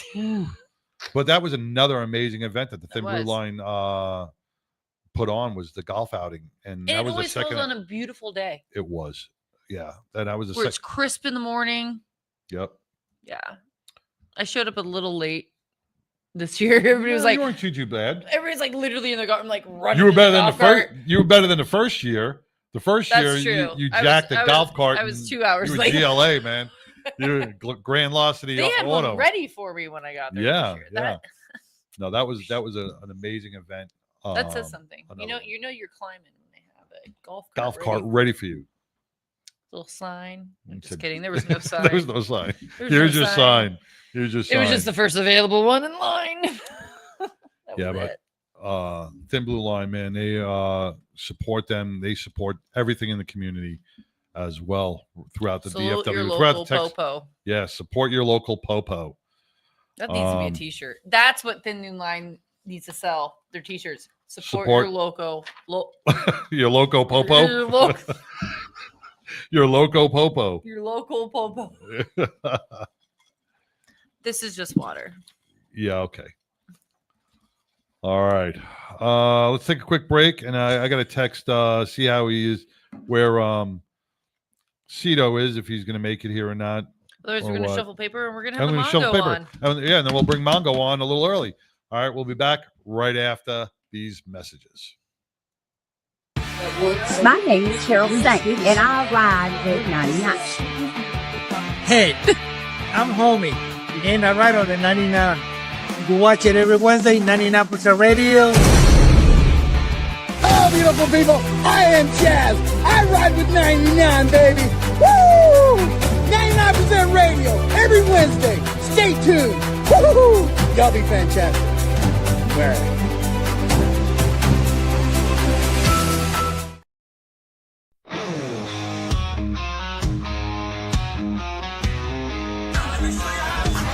I'm David with Thunderbird Biker Supply, and I ride with the 99. Hi, I'm Maria. And I'm Misty. And we're with POF, and we ride with the 99. Dude. Hey y'all, I'm Janie Balderas, and I ride with the 99. Rising loud like a storm untamed. This is where the difference gets its name. Biker Wolfpack Law is a safety organization founded by myself alongside Robert Howell with the primary focus of motorcycle safety, advocacy for injured bikers, and just general protection for those injured while riding motorcycles in the great state of Texas. Biker Wolfpack Law is a division of Glenn Larson Law Injury Attorneys, which is my firm. What's different about Biker Wolfpack Law is it's a community-based, event-based connection component to make sure that motorcyclists have all of the safety information they need, all of the legal information they need, and frankly, if needed, that full-blown legal advocacy in times of injury through no fault of their own. One of our big events is we do ASM classes, which are accident scene management classes, which are put on with the Road Guardians, group of riders that are usually EMTs, doctors, nurses that also ride. And so they know what can happen when you're out there by yourself. And so it's a very intense class, like how to do tourniquets, how to get a helmet off of a person without hurting their neck more, how to get somebody out of the middle of the road. We do those a couple times a year, and the more safe riders are out there, the better it is. The second division and component of Biker Wolfpack Law is to sponsor local musicians at bike nights or other community events that involve motorcyclists, but also just the community as a whole. And then third is larger charity organization events or rides to get out in the fresh air and have some fun. What I love most about representing bikers and motorcyclists across the great state of Texas is really one thing. It's about hearing the story. It's about going to motorcycle events, constantly meeting new people and making new connections. One of the reasons why I started Biker Wolfpack Law was to defeat and counteract many of the biases that are out there that, quote, motorcyclists are just dangerous. Make sure that motorcyclists are seen as exactly who they are, very hardworking, very responsible, and very dedicated individuals that deserve the justice that they need.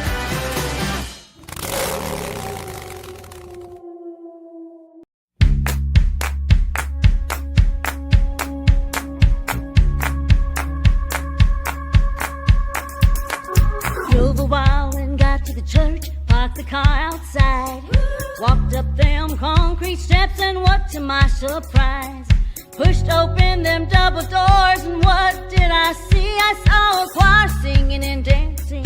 Something came over me, felt the Holy Ghost stirring up inside. It said it's time for revival, 'cause I'm still alive. Well, it's time for revival. Get your hearts in gear. We're gonna have a party right over here. Angels are singing, trumpet blows its horn. Revival.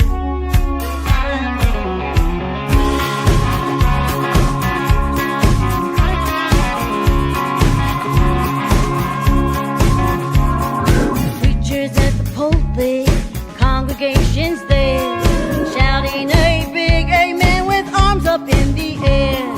Hear a hallelujah way in the back. My body starts a trembling. That Holy Ghost is flame. Feel that revival straight up in my bones. Well, it's time for revival. Get your hearts in gear. We're gonna have a party right over here.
We just wanted to let you know we're on the High Seas Rally, and it's very lonesome here at the bar without you.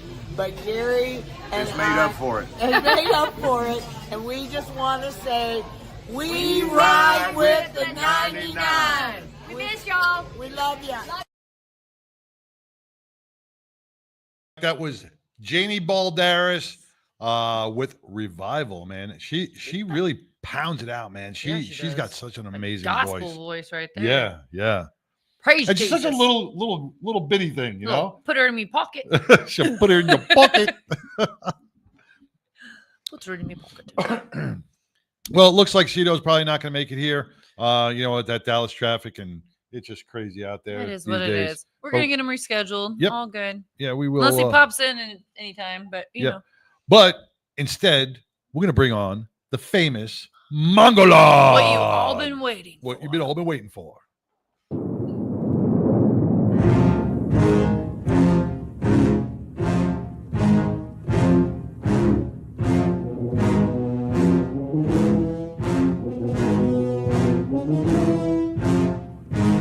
Mongo!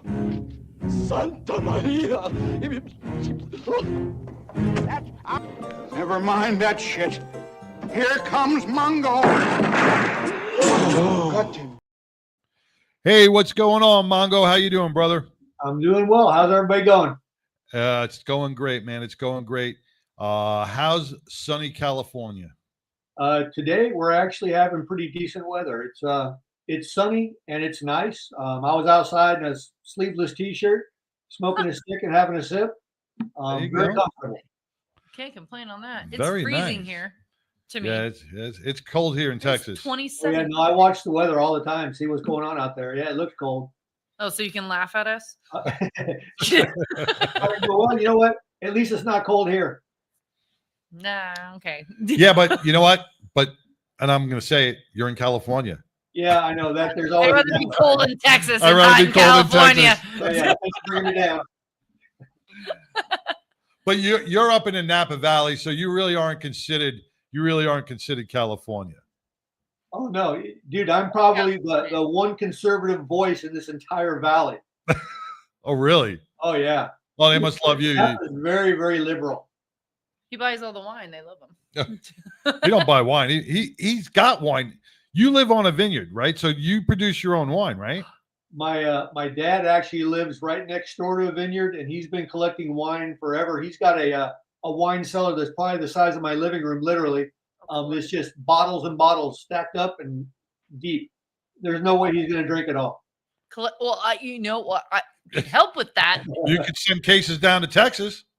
So I was gonna say a He's vineyard. got them by the cases too. He's got boxes stacked up in there. He can't even put all the bottles in the racks. Christmas is coming. I used to go with him when he would go to some of these wineries, and they knew him.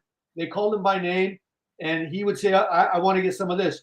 Well, they'd go with the hand truck, and they'd pick up like literally 5 boxes and wheel them out to his car and load them into his car for him. He doesn't buy a bottle. I want man. that wine status. You want that wine status? I do. And they're all reds, right? No whites, or reds and whites. He's got everything. He's got red, white, Sauvignon. blush. Oh. He's got stuff that's so old he'll never touch it because he doesn't want to. He's afraid of what it might actually be. Turn to vinegar. Yeah.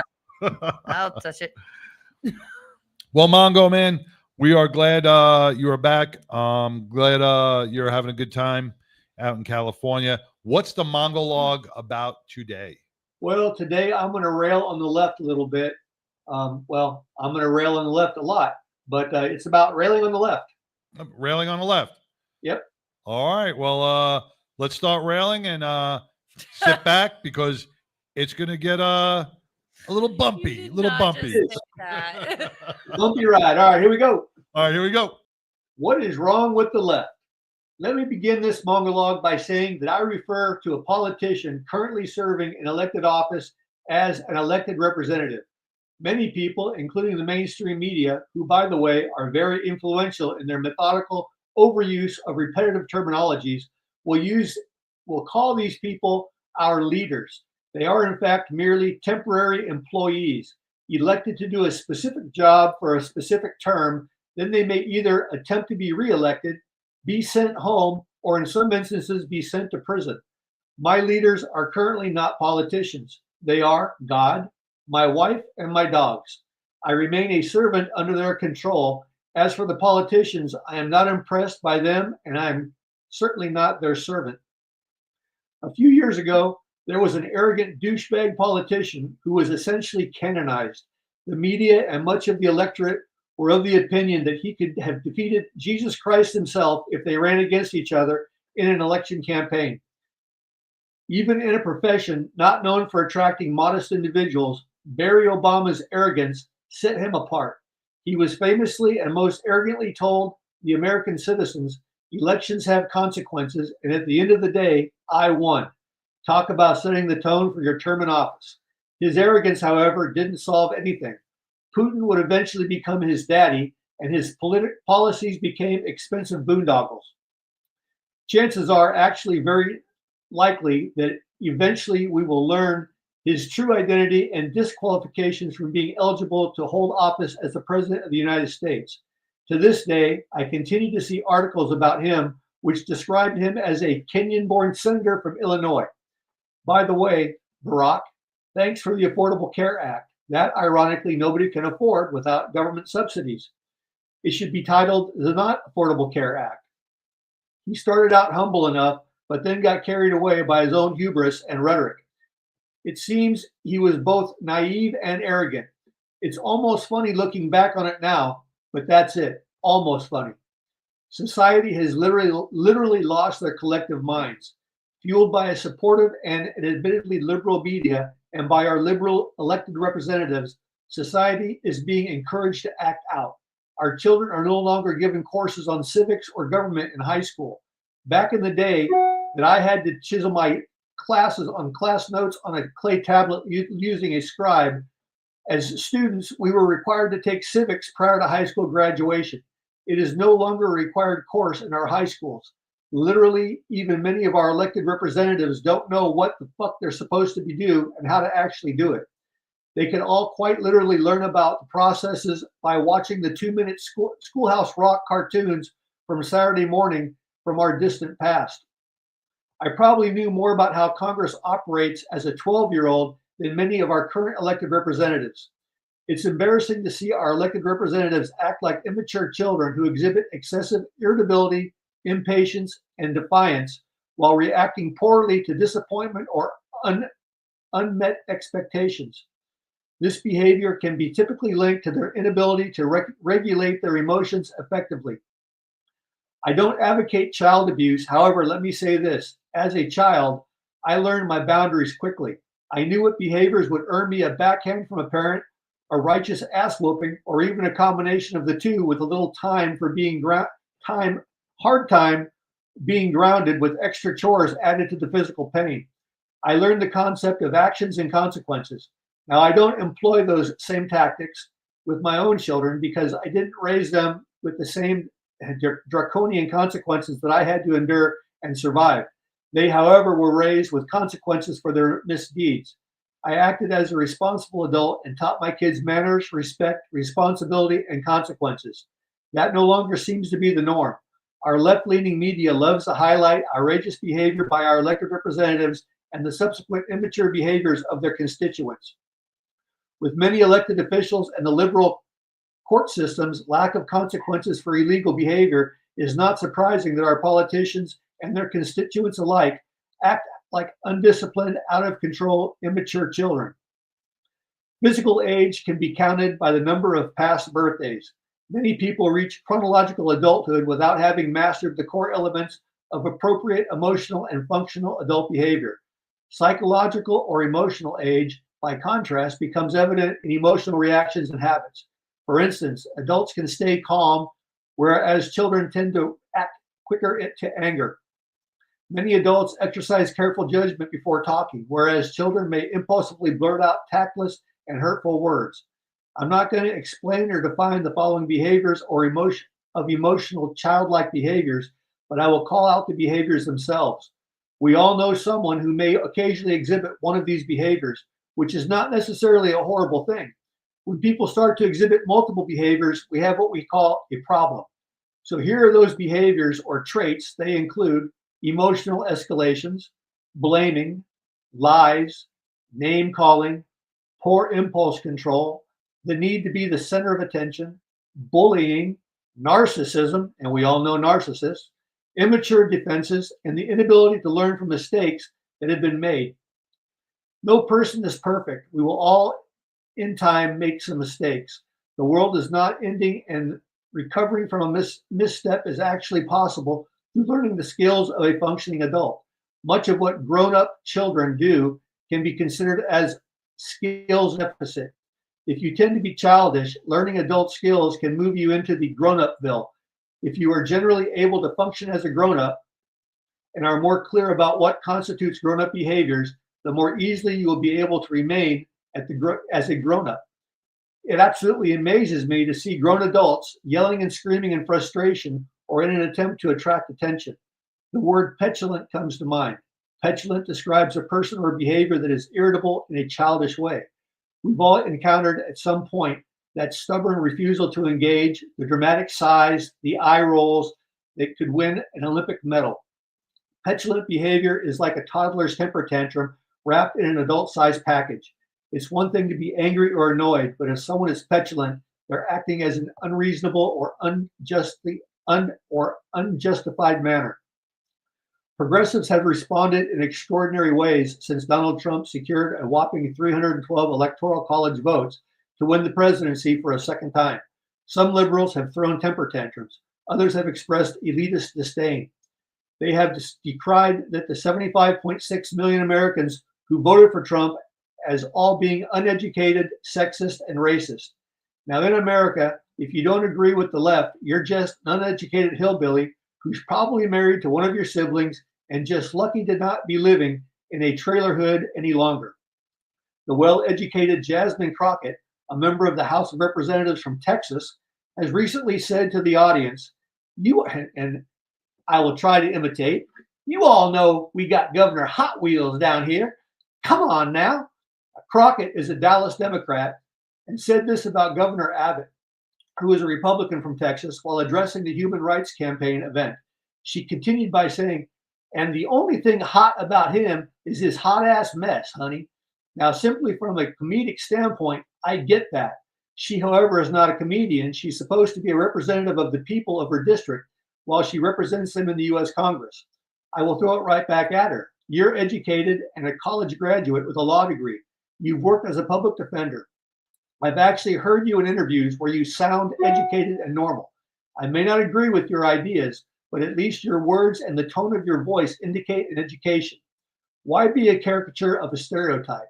In my opinion, it's insulting to your audience because it seems as if you're slowing down the rhetoric in an effort to let the audience keep up with you. Keeping within the theme of just being stupid, what the fuck, people? Protesting at LAX and blocking traffic during the Thanksgiving travel rush is, in my humble opinion, not very smart.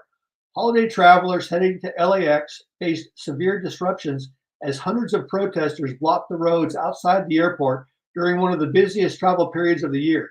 Travelers were forced to abandon their cars and walk to the airport to catch the flights on time. The hospitality union that represents hundreds of workers, which is aligned with hotel, food service, and airport workers across Southern California, interrupted last Tuesday before Thanksgiving last Tuesday, travel mess at LAX while demanding wage and benefit increases. Honestly, people, I don't care about the individuals who deliver food and put it on the airplanes. That food is a bag of peanuts or a package of crackers, and that isn't that impressive or that important. Traveling on the busiest travel day of the year, however, is important.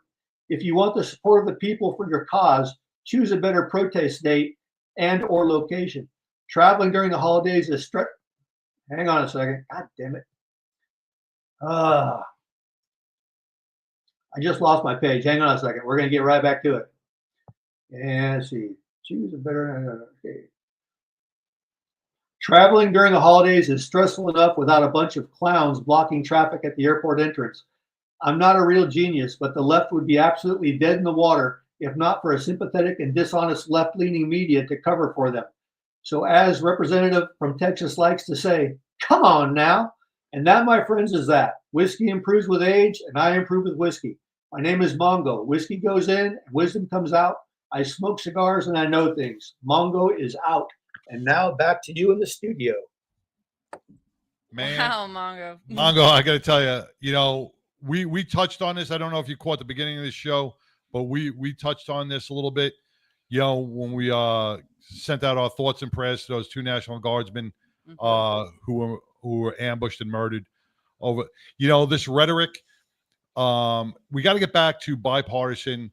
You know, where Democrats and Republicans could speak without yelling at each other, and be for the people, and get this Donald Trump shit out of your head, man. What happened to party of tolerance? Right. It is what it is. You don't like him, you like him, whatever it is.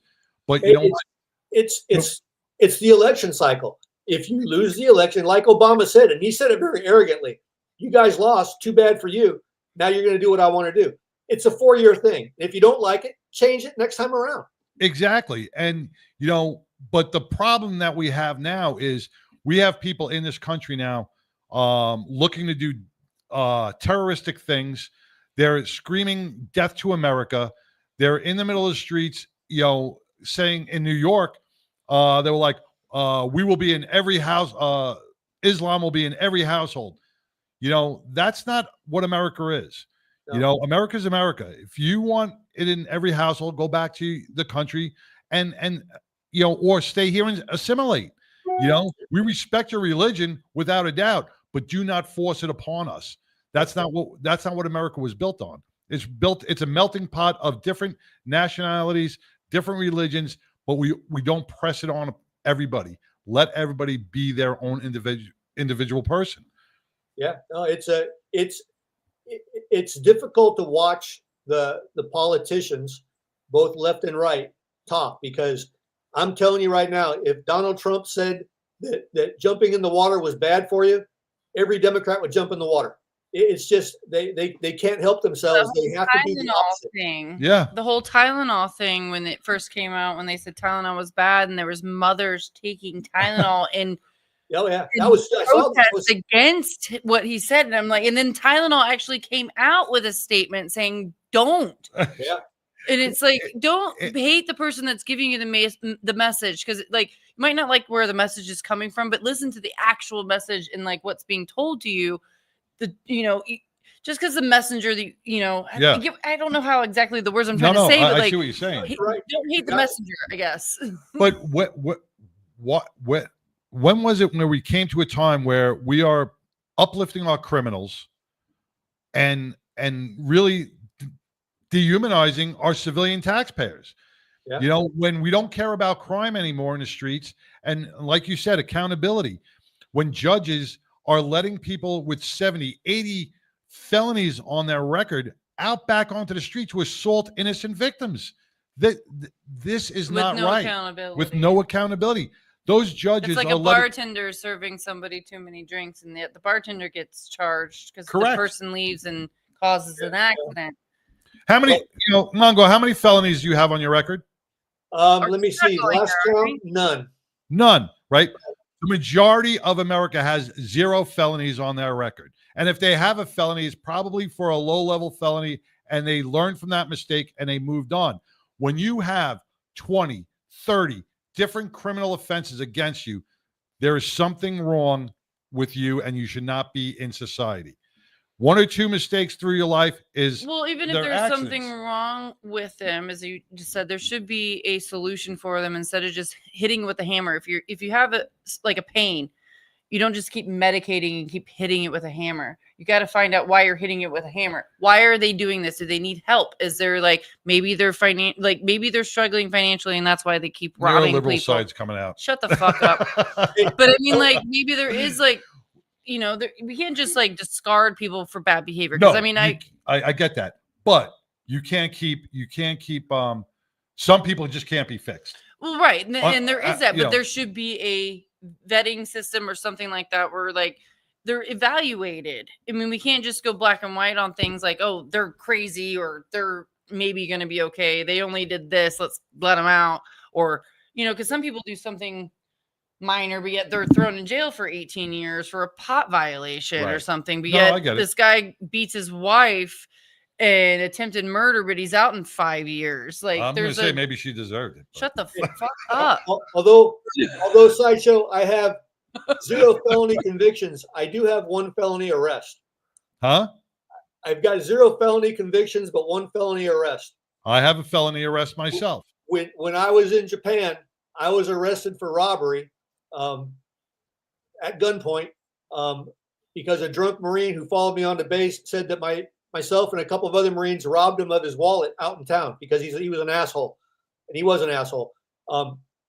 We got thrown in jail for 8 hours. After he sobered up, he was re-interviewed by the MPs. He recanted his story, said, no, that didn't really happen. I lied. He got in trouble. They released us, but we had to go face the sergeant major. We were still in trouble for doing nothing. For doing nothing. Yep. Yeah, well, but I can say I'm hardcore. I've done hard time. I got arrested and it wasn't my fault. That's all I'm going to say. It's never your fault. Never was. But people should be held accountable for their actions. Well, every action has consequences. You can't just, like when you talked about the protest, when a civilian is driving their car into LAX for Thanksgiving and you get in front of them and you break their window or you break their side view mirror, there's accountability. You should not be damaging property on somebody who just wants to go see their family during the Thanksgiving holidays because you want to get your protest out there. You should be locked up and held accountable. You should not be just, discarded like, oh, that's okay. It was during a protest. You can't block the road. You can't block the road. Well, when these guys get hit by cars and then they scream and they yell, or they get maced by the police during a protest, they cry and they yell. But you know what? You put yourself in those positions. You want to protesting that's the American way, but protest right. Yeah, the 80s and 90s, everybody kind of got along, but it seems like once the 2000s hit, everything went to shit. Then it became left, right. You either are or you aren't. Well, we got all these YouTube scholars out there that learn all the laws and the Constitution and everything else off their YouTube videos. They got about a 2-minute brain stem attention span. So the schools aren't teaching anything anymore. And, hopefully the next generation will do better than this generation. Bring back Schoolhouse Rock. Yeah, that's right. Bring back some music. All right, brother. Music and PE. Well, you stay well. Enjoy. And once again, man, thank you for bringing in the Mongolog. Mongo gets his thoughts, his writings from multiple different medias. He forms his own opinion, and the opinions are his and nobody else's. So I'll be waiting give you for a my little wine in the disclaimer mail. there, brother. All right, y'all have a good week. All right, you too. Stay well. All right, awesome. All right, that was Mongo with the Mongolog. We are going to be bringing in Chido Ekwu, right? Ekwu. I asked TK on how to say that so many times. TK ain't gonna get right either. I mean, all right. but TK gets a pass. Let's break for commercial and bring in Chido right after these messages.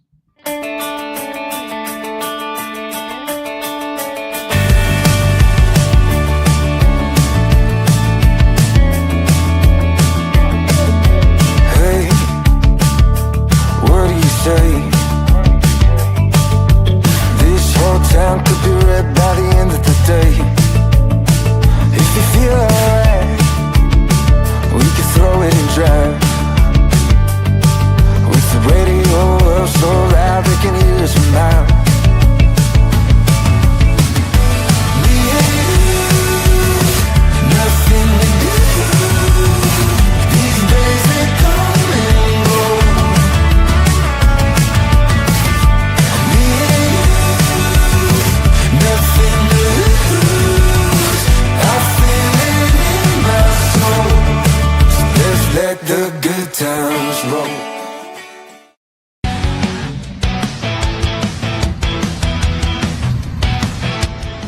I'm Sassy Sin with Battle and Betty's, and I ride with the 99% radio.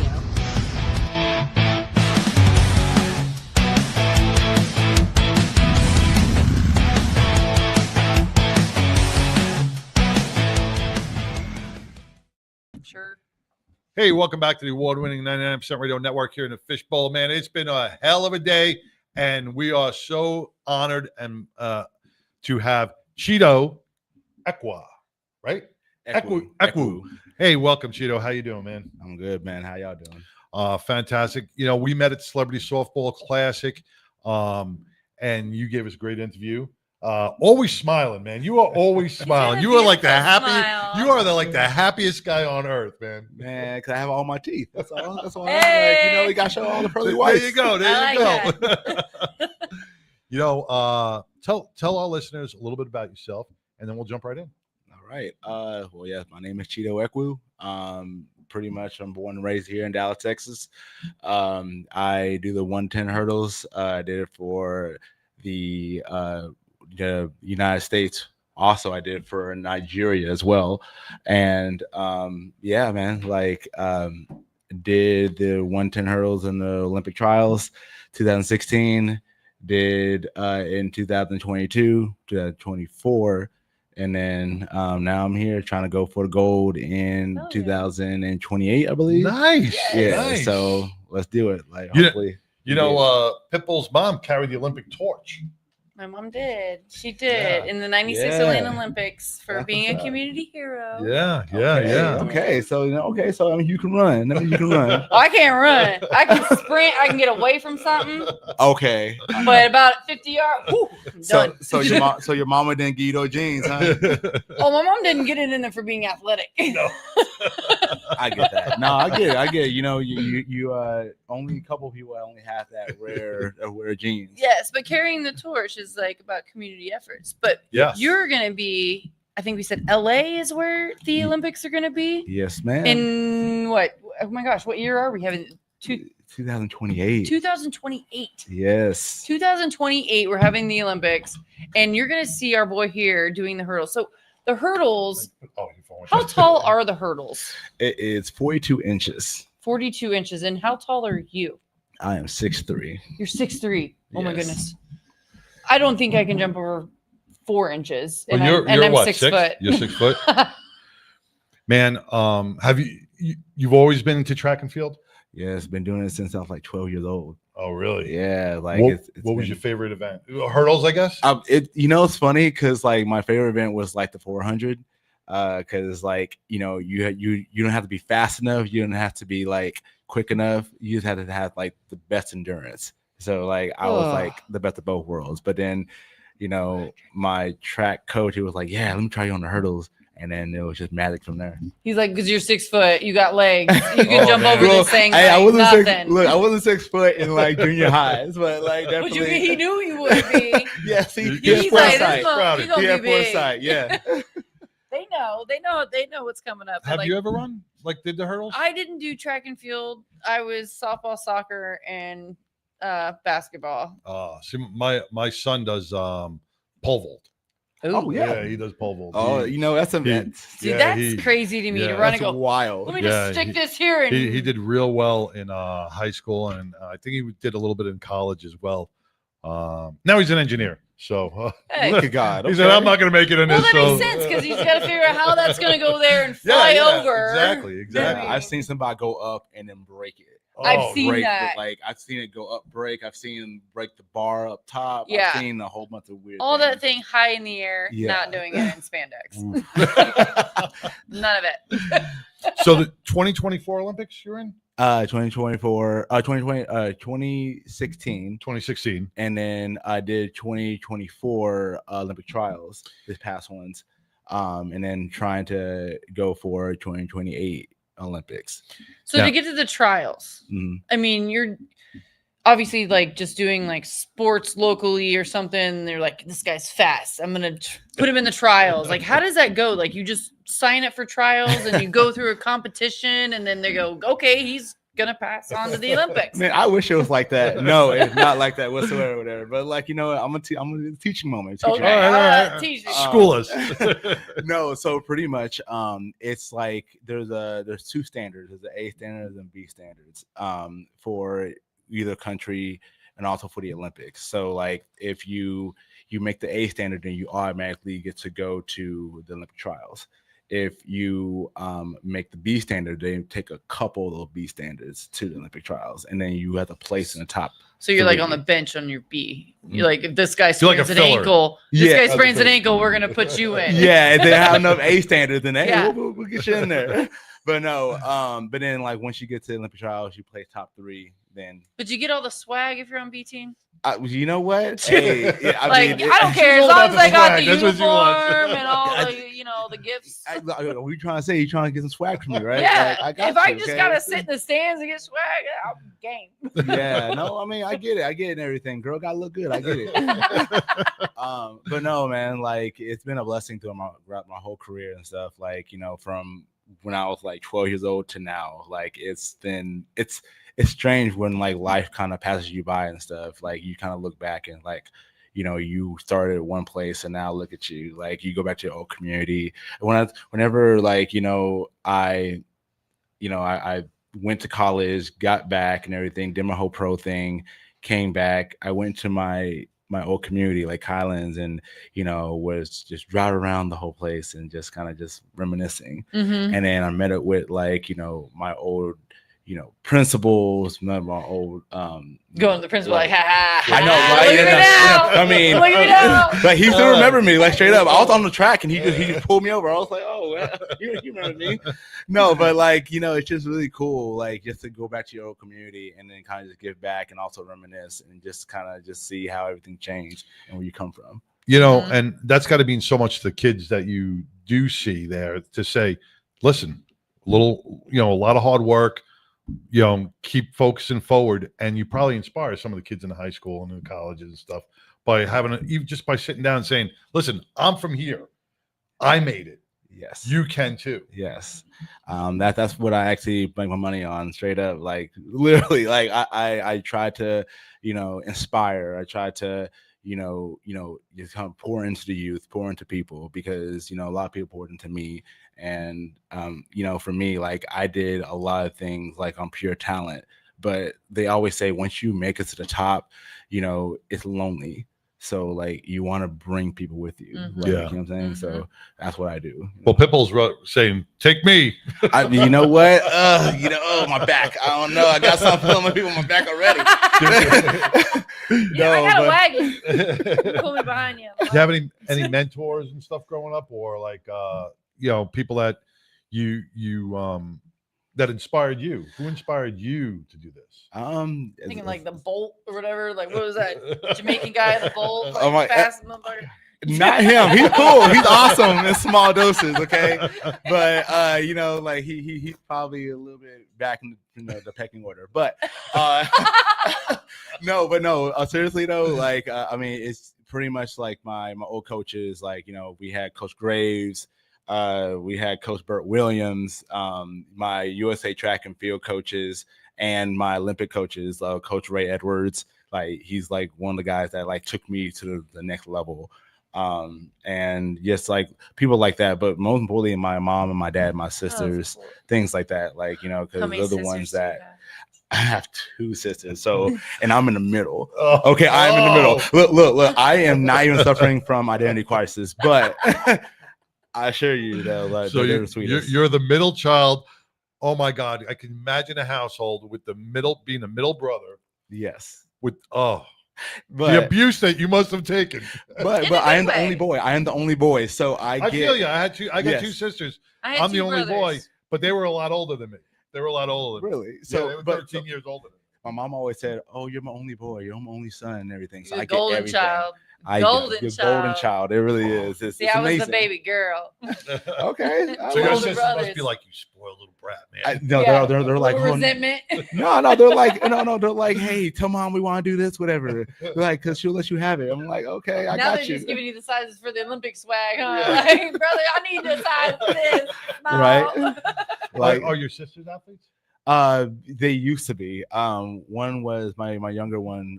She was a basketball player, and then my older one, she was in cheerleading, gymnastics, things like that. And we were all in choir, believe it or not. So, like, you know, we can sing a little bit. I'm gonna sing a little bit, you know. Now, did your parents put you in these things, or I don't think they chose to. It was like, yo. Well, they were the ones that were like, hey, listen, I mean, or did you just recognize the talent? Or your parents, did they bring you into this and say, you're going to do this, you're going to do this? How some parents do that, you know? Actually, believe it or not, like my parents did not do that at all. Like they're all heavy into the books. Like, you need to do this, be in the books and everything, be a medical doctor, things like that. My older sister was like, no, like we need to get you into sports. You do all these different sports. Yeah, I did football, I did track, I did like all different sports you can You think were like of. the little boy doll. They're like, okay, let's go play football. You're gonna dress up and play football now.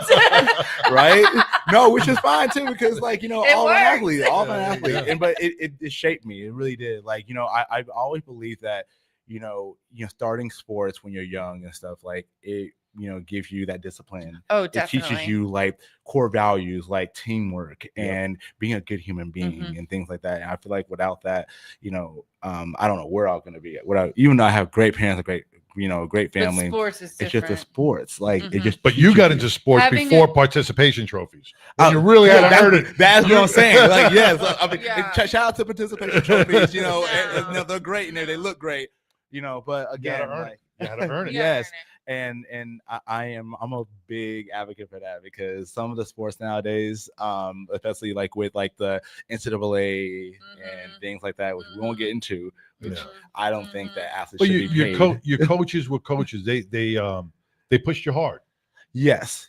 I mean, And which made you grow inside as a person. Yes. Made you learn how to and it made you learn respect for the field that you're in, and pushed you to the next, like I said, push you to the next level. Yes. And that makes you a better person inside.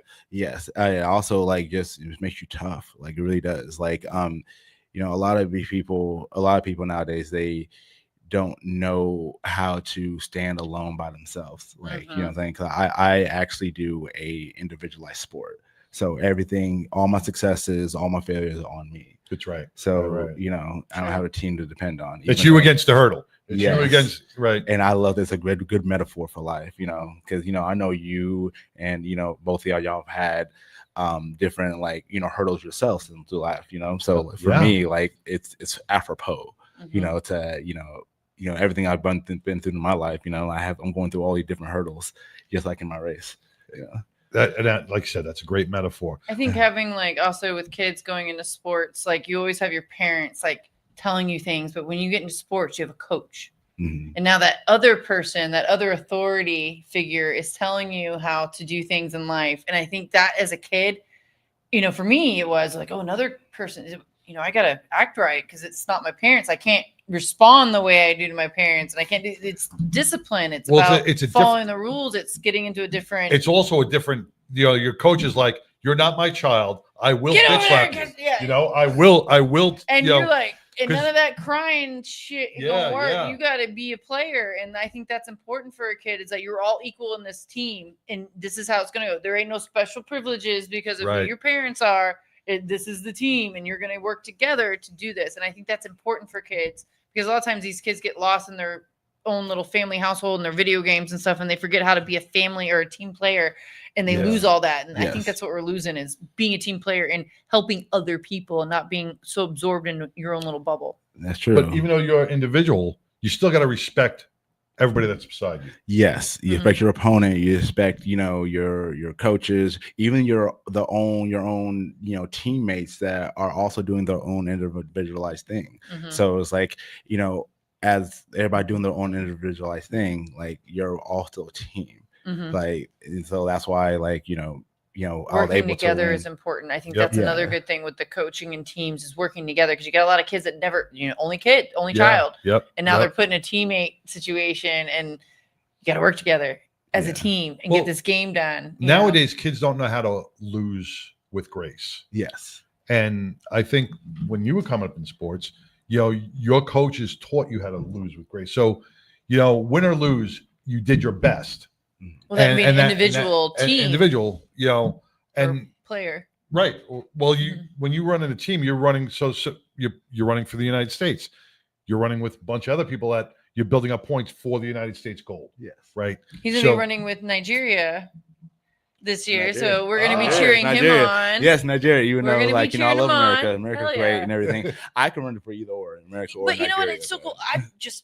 I'm gonna be watching you going, Yeah. I know that guy. Like I know him, and I just love that. And I'm gonna be cheering you on. Yeah. 100%. Yeah, you don't When know is either. when is that? It's 2028. 2028. Oh my gosh. Yeah, it's gonna be Yeah. amazing. Like we're gonna be there, like just in LA, just partying it up and just representing So the country. how early do you even know like how early you have to be to the Olympics? Is it like 2 weeks prior to the games you have to be there? Like is there training? There's like months training at the location? Yeah, so like usually like they'll have like the Olympic trials like say like a month and a half before the actual Olympics, and then that's when you know exactly who's going, and then after that you go home, you prepare, Digest what the hell just happened. yeah, and then that's when they put you on a plane to go to the actual country you're actually supposed to be going to, where the Olympics are going to be at. Do you have any buddies that are competing? Like, do you have any friends that are also? Because I know sometimes people are like, "Oh yeah, we used to run track together," and he's in there. It's funny, like with the track and field community, it's like a big fraternity and stuff. So Yeah. like everybody, sometimes you lose track of people or out of touch with people, but then like you gain new friends, and you gain new, your enemies become your friends now and everything. Or sometimes like your enemies become your new friends because like they can beat out the enemy that's racing is your enemy. So like the enemy of my enemy is your friend, right? Oh, so there's some drama going on. so in track like and yeah, like field. it's a whole track drama, track drama. From what you hear, we're just outsiders on the Olympics, but we hear like after the Olympics, all the stuff that goes on at the Olympics, the all the drama, and Do we? because there's a lot of pressure. Oh yes, The pressure's got to be intense. the pressure leading about the up to drama. it is the most intense part, because it's like you're trying to make it, you're trying to, and track and field is not about like who's best, it's about who's best that day. So like you never know when you could pull a hamstring. And you're all in new environments too, because the climate in LA is not any or wherever it's held is different than where you train at, unless I guess you go somewhere and train that's similar. But yeah, everybody's in a new element, unless you're the home team, I guess. But yeah, I mean, elevation, the heat, the cold, whatever it is. I mean, it's all about training into that. Yes, That's got to be. That's true. Like my coach Ray Edwards, he trained us in the most harshest conditions. We trained, rain, sleet, snow, on highways, on mountains, like, Jumping over cars, Off a jump over that Kia, off a 635. That's where you need to train. like, Off 635. go to the high five, run that high five, start jumping over cars. Yes, like all we trained in the worst conditions, so that way when you go into the track meet, it's paradise. It's easy. So like it's that is the mentality. Like you all have the mentality of like you show me my opponent, and then like so that's why I am. So like, all right, so let's reverse back to like 2016, right? That was your first. My first year. Actually, it's funny because like when I so let's take you back. Let's go, 'cause I don't think we need to like rewind this back and everything. So I went to school locally here in Dallas, Lake Highlands. Shout out Lake Highlands High School. And then when I graduated from there, I went to McMurray University. We won 2 national championships there at my school. Won 5 conference championships. So I have a lot of hard work from there. Wow. And then, so when you walk back to that school, you're like, you see a picture up there and we stuff? see a lot of pictures, a lot of videos. It's gotta make you proud though. It makes us proud. It makes us all proud because it's a team effort, of course. Like, and again, we talked about just it being a team effort, because you can't win a national championship without everybody contributing. Like I could win, but then not win the whole thing. Right. Because somebody else, yeah. It's like the gymnastics is how I can relate it Yeah. to the gymnastics. They can have one good one, but they all have to do the. Yes. Yes. It's just like the relays too. But yes, went to McMurray University, and then after that graduated. In 2013, I signed my first contract with an Adidas team. And Adidas. then it was really cool. They were really cool. They were called, if I can remember, Metabolic Speed International. Right now, Pipple's all she's thinking is like, did you get a whole bunch of Adidas swag? Yes, that you get a lot of Adidas stuff and everything. So I have a lot of Adidas stuff. Like, and after that, I actually, I didn't bond well with the coach. Actually, none of us did. So we're like, forget that coach. So we canceled our contract, and then I went over to a Nike team in 2016, and that's with Coach Ray Edwards, and he took me to the next level. Just do it. Yes, like pretty much, like straight up, he was like a Nike guy. And he was trained just like me, to go to Rio and stuff. And then we made it to the Rio team, and then went to the Olympic trials, and then all different. And when you're in Nigeria in the Olympic trials, Nigeria, I can't imagine. Like it's some of the conditions there, like are like you see people running in flip flops. You have thousands of people there, they don't belong. Reason why is because the country is so like, out of sorts that just making it, everybody's trying to make the team just to get out.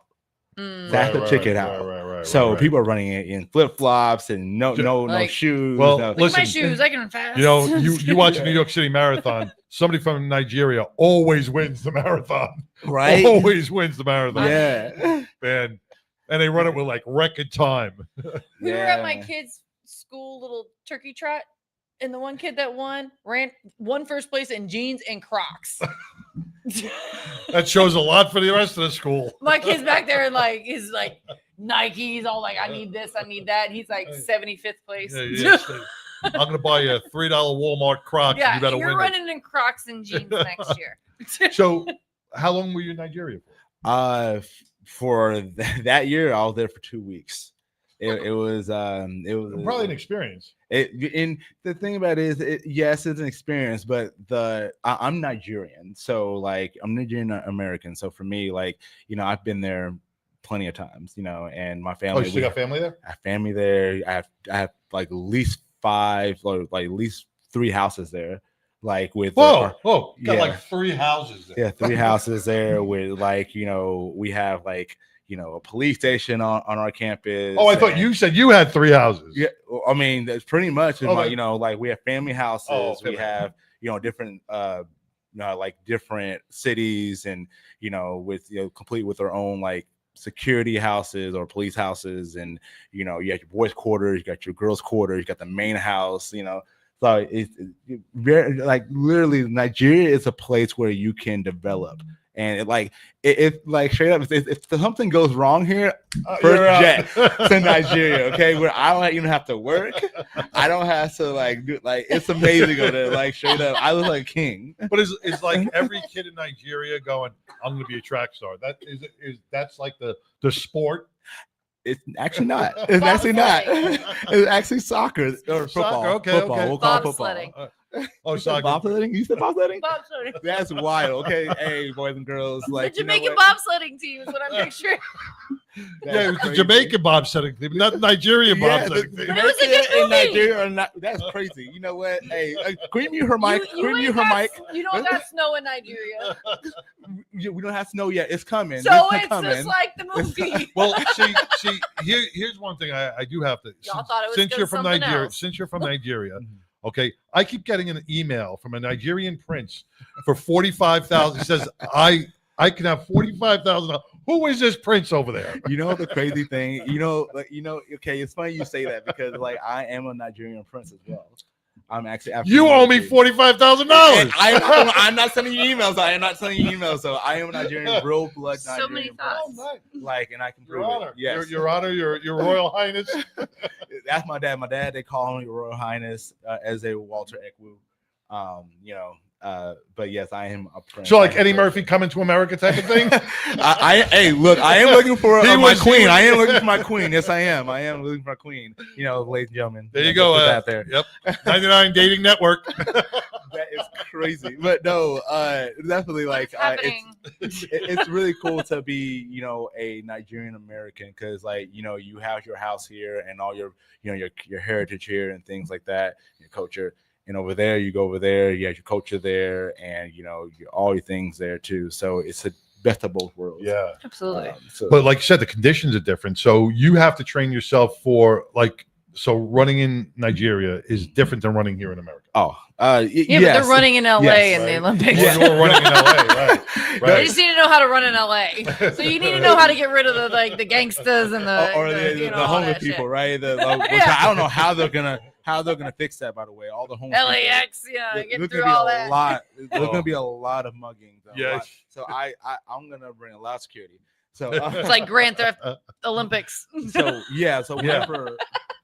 whenever I'm there, I have police escort and I have my drivers and all my people and everything, make sure I'm safe, right? And things like It's you don't fancy. move without anybody, because the Olympics could be. I mean, Olympics are I mean, I don't want to. It could be a target. And Yes. it was back in It's a big- 1996. yeah, it was a I mean, target. there's multiple ones. So and all 70s. the Olympians are their targets. I mean, for some It's not necessarily psychopath the out there. Olympians, it's what the Olympics are. It's just every country coming in. Yeah, It's you not got the necessarily whole they're world targeting in an one Olympic. Yeah, place. it's Yeah, the whole world in They're one not place. trying to get an Yes. athlete.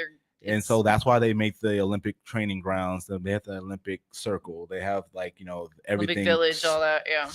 Just all sectioned off. It So is. we're all pretty much safe. But you go outside of that, Mm-hmm. good luck. Yeah. Okay. So the Olympic Village. Let's talk about the Olympic because what do I hear about? Do they really hand out old condoms? Oh. That's an urban myth. That's an urban myth right there. That's an urban myth. I am not. Neither I'm not going to entertain nor that. I'm not going to entertain that. I heard that they were in the Olympic Village. They handed out thousands and thousands of condoms. Yeah. But how many people are in the Olympic Village at one time? I mean, because you have people from all over the world competing. You have their coaches, their trainers. You have doctors, and there's so much going on in there. How is it to be in that village? It's really cool. The really cool thing about being just at the Olympics is just the opening ceremonies. Opening ceremonies is like when you just realize you made it. That's got to be, when you see football players stand for the, at Super Bowl, or you see baseball players at the World Series, you are representing the United States of America to wear the red, white, and blue, to be on that field, to just look out. It's got to be exhilarating. It's a blessing. You have your family there, and you have just people supported you throughout your whole entire life and stuff, and just to be there amongst the greatest. You know what I'm saying? The less than 1%. And even just to make the Olympic trials. I'm feeling the pressure now when you're just telling me. I Yeah. can't imagine the pressure that goes on in your head, the mental mindset that you have to condition your body. I mean, not only condition your body, you got to condition your mental mindset to really get into the groove. To get into that groove of, because I'm sure people play mental games with you to try to get you off track and stuff. Yes, we'll talk about that later. And I don't know how do you stay focused through all of this? It's that's why you've done this for so long. You practice on your combinations. It's like you're practicing on all the different nuances that you've done throughout your whole entire life. That's why you're supposed to have a routine, repetition. Before you walk on the field, walk on the track and everything, you've already done all your different things that prepared you up to that moment. People, and that's why I mentor, because a lot of people, they don't want to go for their dreams. They don't want to go for the goal because they feel like they're afraid of failure. But what great way to fail than just going for your dreams. Right. Right. At least you didn't fail not going. At least fail going. Yes. Yeah. And it's one of those things. I always tell people, I'm try to be 1% better every single day. No matter where it is, physically, mentally, emotionally, biblically, financially, no matter what it is, or also try to be your best regardless of circumstances. You know what I'm saying? Do you have because like you said, routine. Do you have a routine that you do every morning? You wake up, have breakfast, work out. Do you have that? Do you stick to it? Or do you wait till 3 months before the Olympics and go, I got to get back into my routine? No, the crazy thing is, it's just on race day. Race day, I have a routine. Race day is like a ritual. I always have to get up early, really early, and take a hot shower. And then after that, I have to, put on my clothes, eat a really good breakfast, like not big or heavy, but like a good breakfast. High in protein. So it depends on how I'm feeling. And everything, because like people don't understand. You have to listen to your body. Like your body will tell you exactly how I'm feeling. If it feels like I feel like I'm gonna run good today, or it feels crappy, then maybe you have to dial it back a little. Well, you're not gonna go to IHOP and eat like a stack of pancakes before you gotta go do hurdles. Hey, you never know. You never know. With it, that would get you to go. Yeah, like I knew a guy that would get out the box and just yell the whole time. Like, and that who got him there. That got him there. Okay, like, all right. But like, it's with each their own. So, but like for me, this is though that early morning thing, and then whenever I get to like the track or where I'm going to, I have to like just meditate with music, like just chill music, and then I'm good, like straight up. And then when you get on the track, bring us to that moment where, all right, so you did all this, you get to the track just like a football player walking through the locker rooms, getting ready to get out on the field. What does that moment feel like when you walk out onto the track? You're looking at you're representing the United States or if even representing Nigeria, and you see all of those people in the stands. We're never going to be able to experience. Like the biggest thing we experienced was a Celebrity Softball Classic. Getting to walk out and go, wow! And all I can think of is look at all those people. It's a great thing. It's also a big. It's a big thing. It's a great thing too. It must be. It just. I can't imagine just like to look around and go, holy crap! All these people are here to see us. Yeah. That's. Quit psyching him out.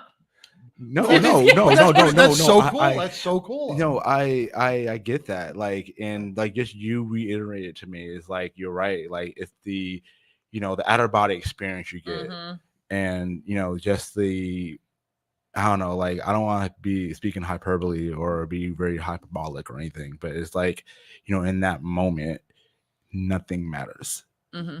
It's like like time. Living it. Yeah. Yes, time stands still. Mm-hmm. Like and like you hear the crowd and like everybody screaming your name and everybody whether it's they're screaming your name or screaming like you don't know it's but you hear my name. Right. You said my name wrong. You said it wrong. Right.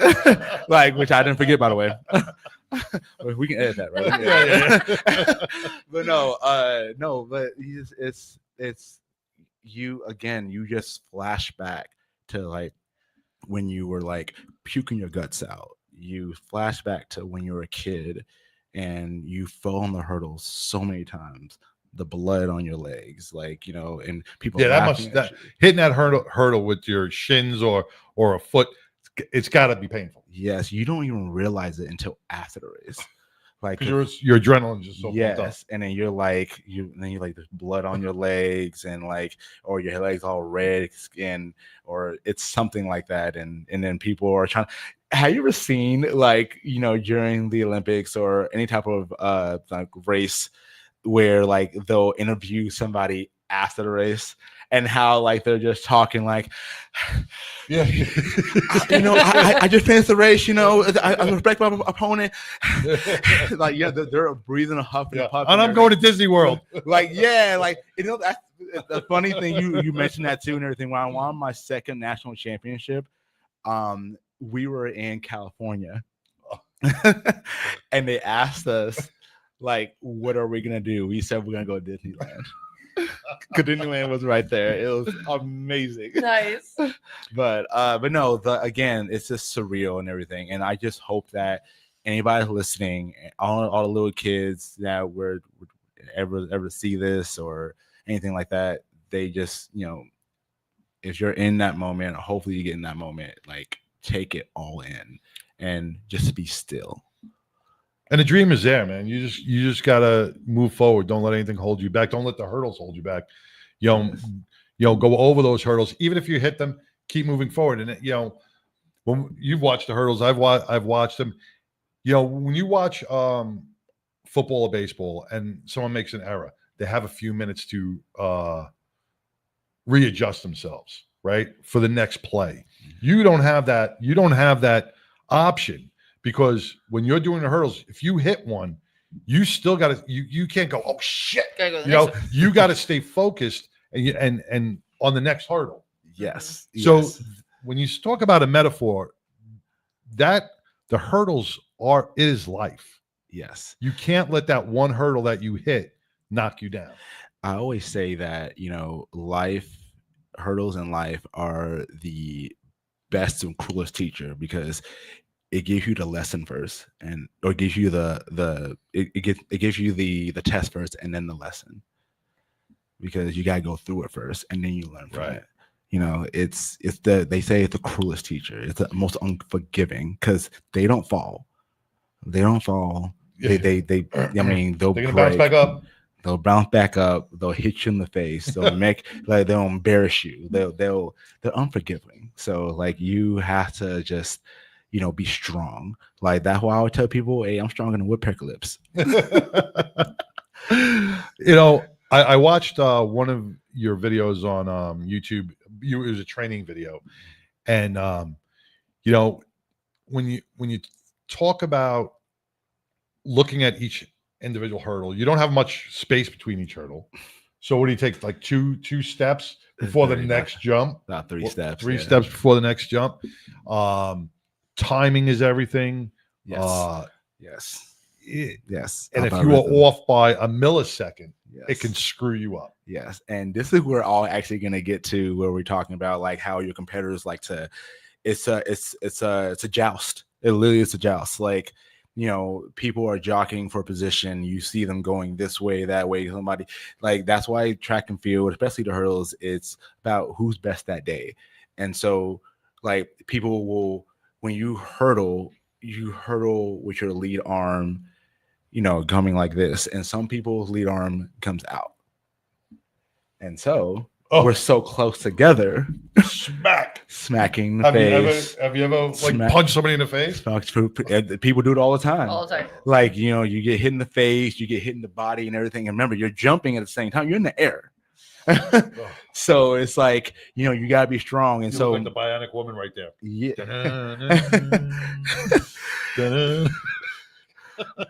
And so, like, yeah, that's how it is. And so, like, you have to be strong, but then also it's like you're so focused, your eyes on the prize, is that like you have peripherals. It's almost like a racehorse.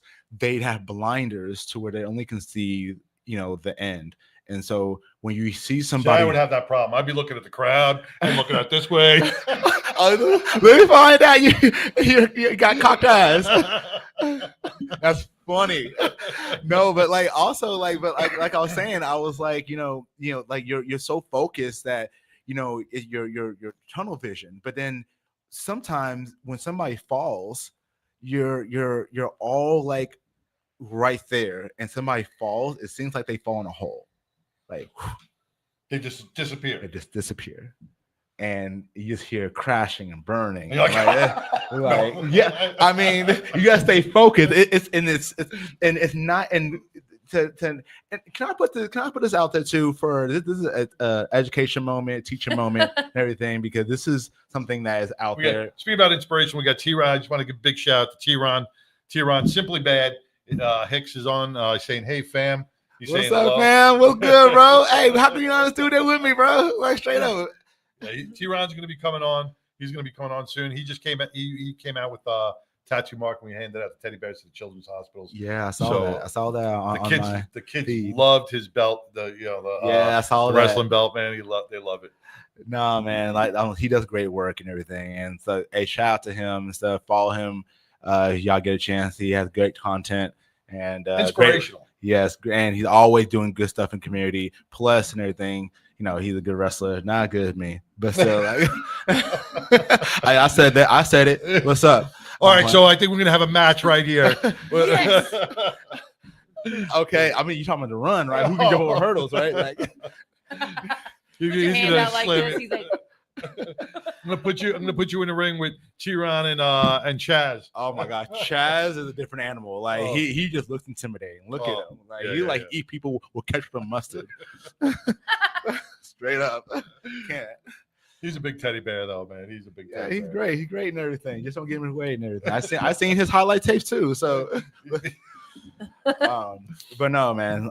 Just I told you, like, these competitors are just you're trying to get that one up and stuff. People they'll juice, they'll put stuff in their arms and everything. The doping, like anything you can do to get a leg up, because everybody is so good on that level.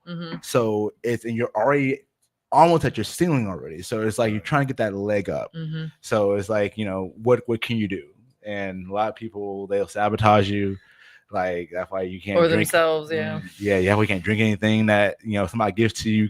I can't. Oh yeah, could you imagine? I didn't think about that. Yeah. Here, have this. Yeah, or I can't drink vitamin water. Like for me, I was told by my representatives that it tested me positive for performance-enhancing drugs. So vitamin water? Yes. Wow. Well, that's what I'm going to tell them when they test me next time. Yeah, tell me. I've been drinking a lot of vitamin water. Okay. Let's buy a piece of us or what? Like, but Pippo, these are opiates. Just saying. Vitamin water. Vitamin water. Vitamin water. It's all vitamins. Hey, this is not after vitamin water now. Okay. Go What are your most memorable moments? Before we have to wrap this up, what's your most memorable moment, either in 2000, throughout your career? What is your most memorable this right moment? here? Yeah. Today. Being here on the 99. Other than this and everything, is I'm gonna say beating the world record. Or I'm gonna beat the world record. I'm gonna say that. The reason why I say that because I was in Austin, Texas, 2015. I was invited out there. It was an invitational out there in UT, and I don't know. It was just a regular day. It was a regular day and everything. I had my team with me, and like they shot the gun. I just ran. I ran pretty fast, right? I was all right. It's pretty fast, fine. And then my teammates came up to me. They're like, "Bro, you just broke the world record." I was like, "What? What are we talking about?" They were like, "Oh, here it is." I was like, "Oh, oh yeah." Congratulations. That's awesome. You waited for the last part of the show to bring up the world record thing. Were you ever going to tell us that? Yeah, you know what? That's something you got to ask about. You got to ask that first. Like, you can't get. All right, so have you ever broken any world records? Oh yeah, let me tell you about that one. Last year. No, you got to take me dinner first and everything before you get the information. We're on a budget. Wow. That is amazing. What was your time? It was a 1386. Is that good? I guess that's good. Yeah, 1386. It was like seconds. No, actually, no. It was my bad. It was actually a 1368. My bad. 1368, and it was 0.08 away from the world record. Wow. Like that's like so the guy who held it before you, Aries Merritt. Huh? Is Aries Merritt. Yeah. He's probably like. Yeah, he's a good. How long did he hold it for? Since like 2013. Wow. 2013. What an accomplishment, though, man. Yeah, like I mean, shout out to him and everything. Like he's the GOAT. So, but again, not anymore. Not anymore. you top dog. You a top dog now.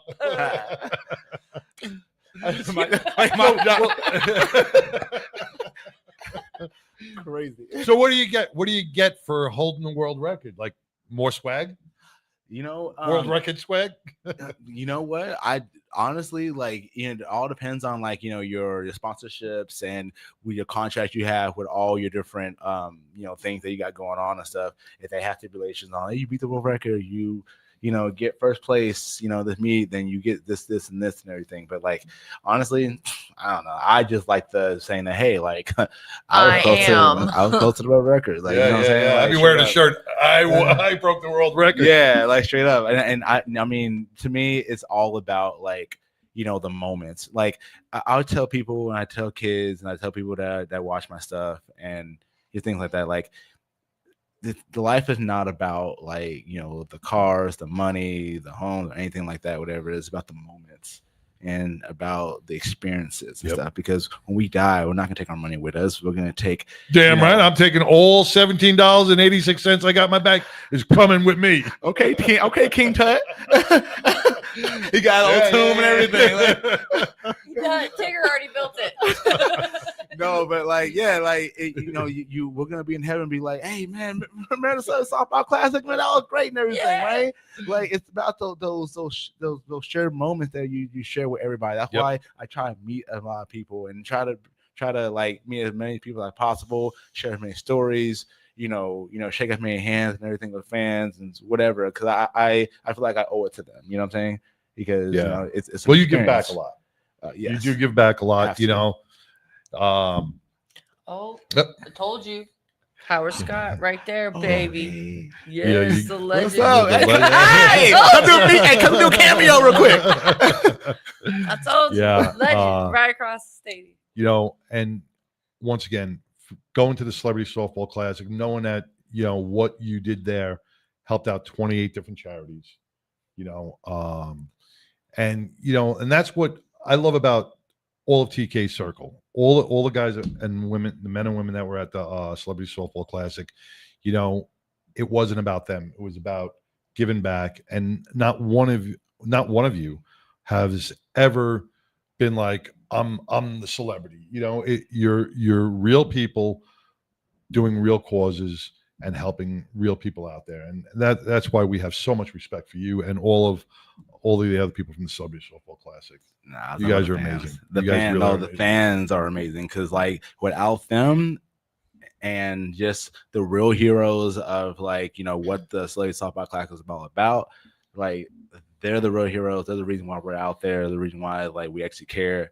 We're just out there having fun and stuff, and we're just amazed just to be around them. They always say that like if you're around greatness and stuff, then greatness will come from everybody else. So I just feel like stay humble. I'm blessed. I'm just blessed just to be around people.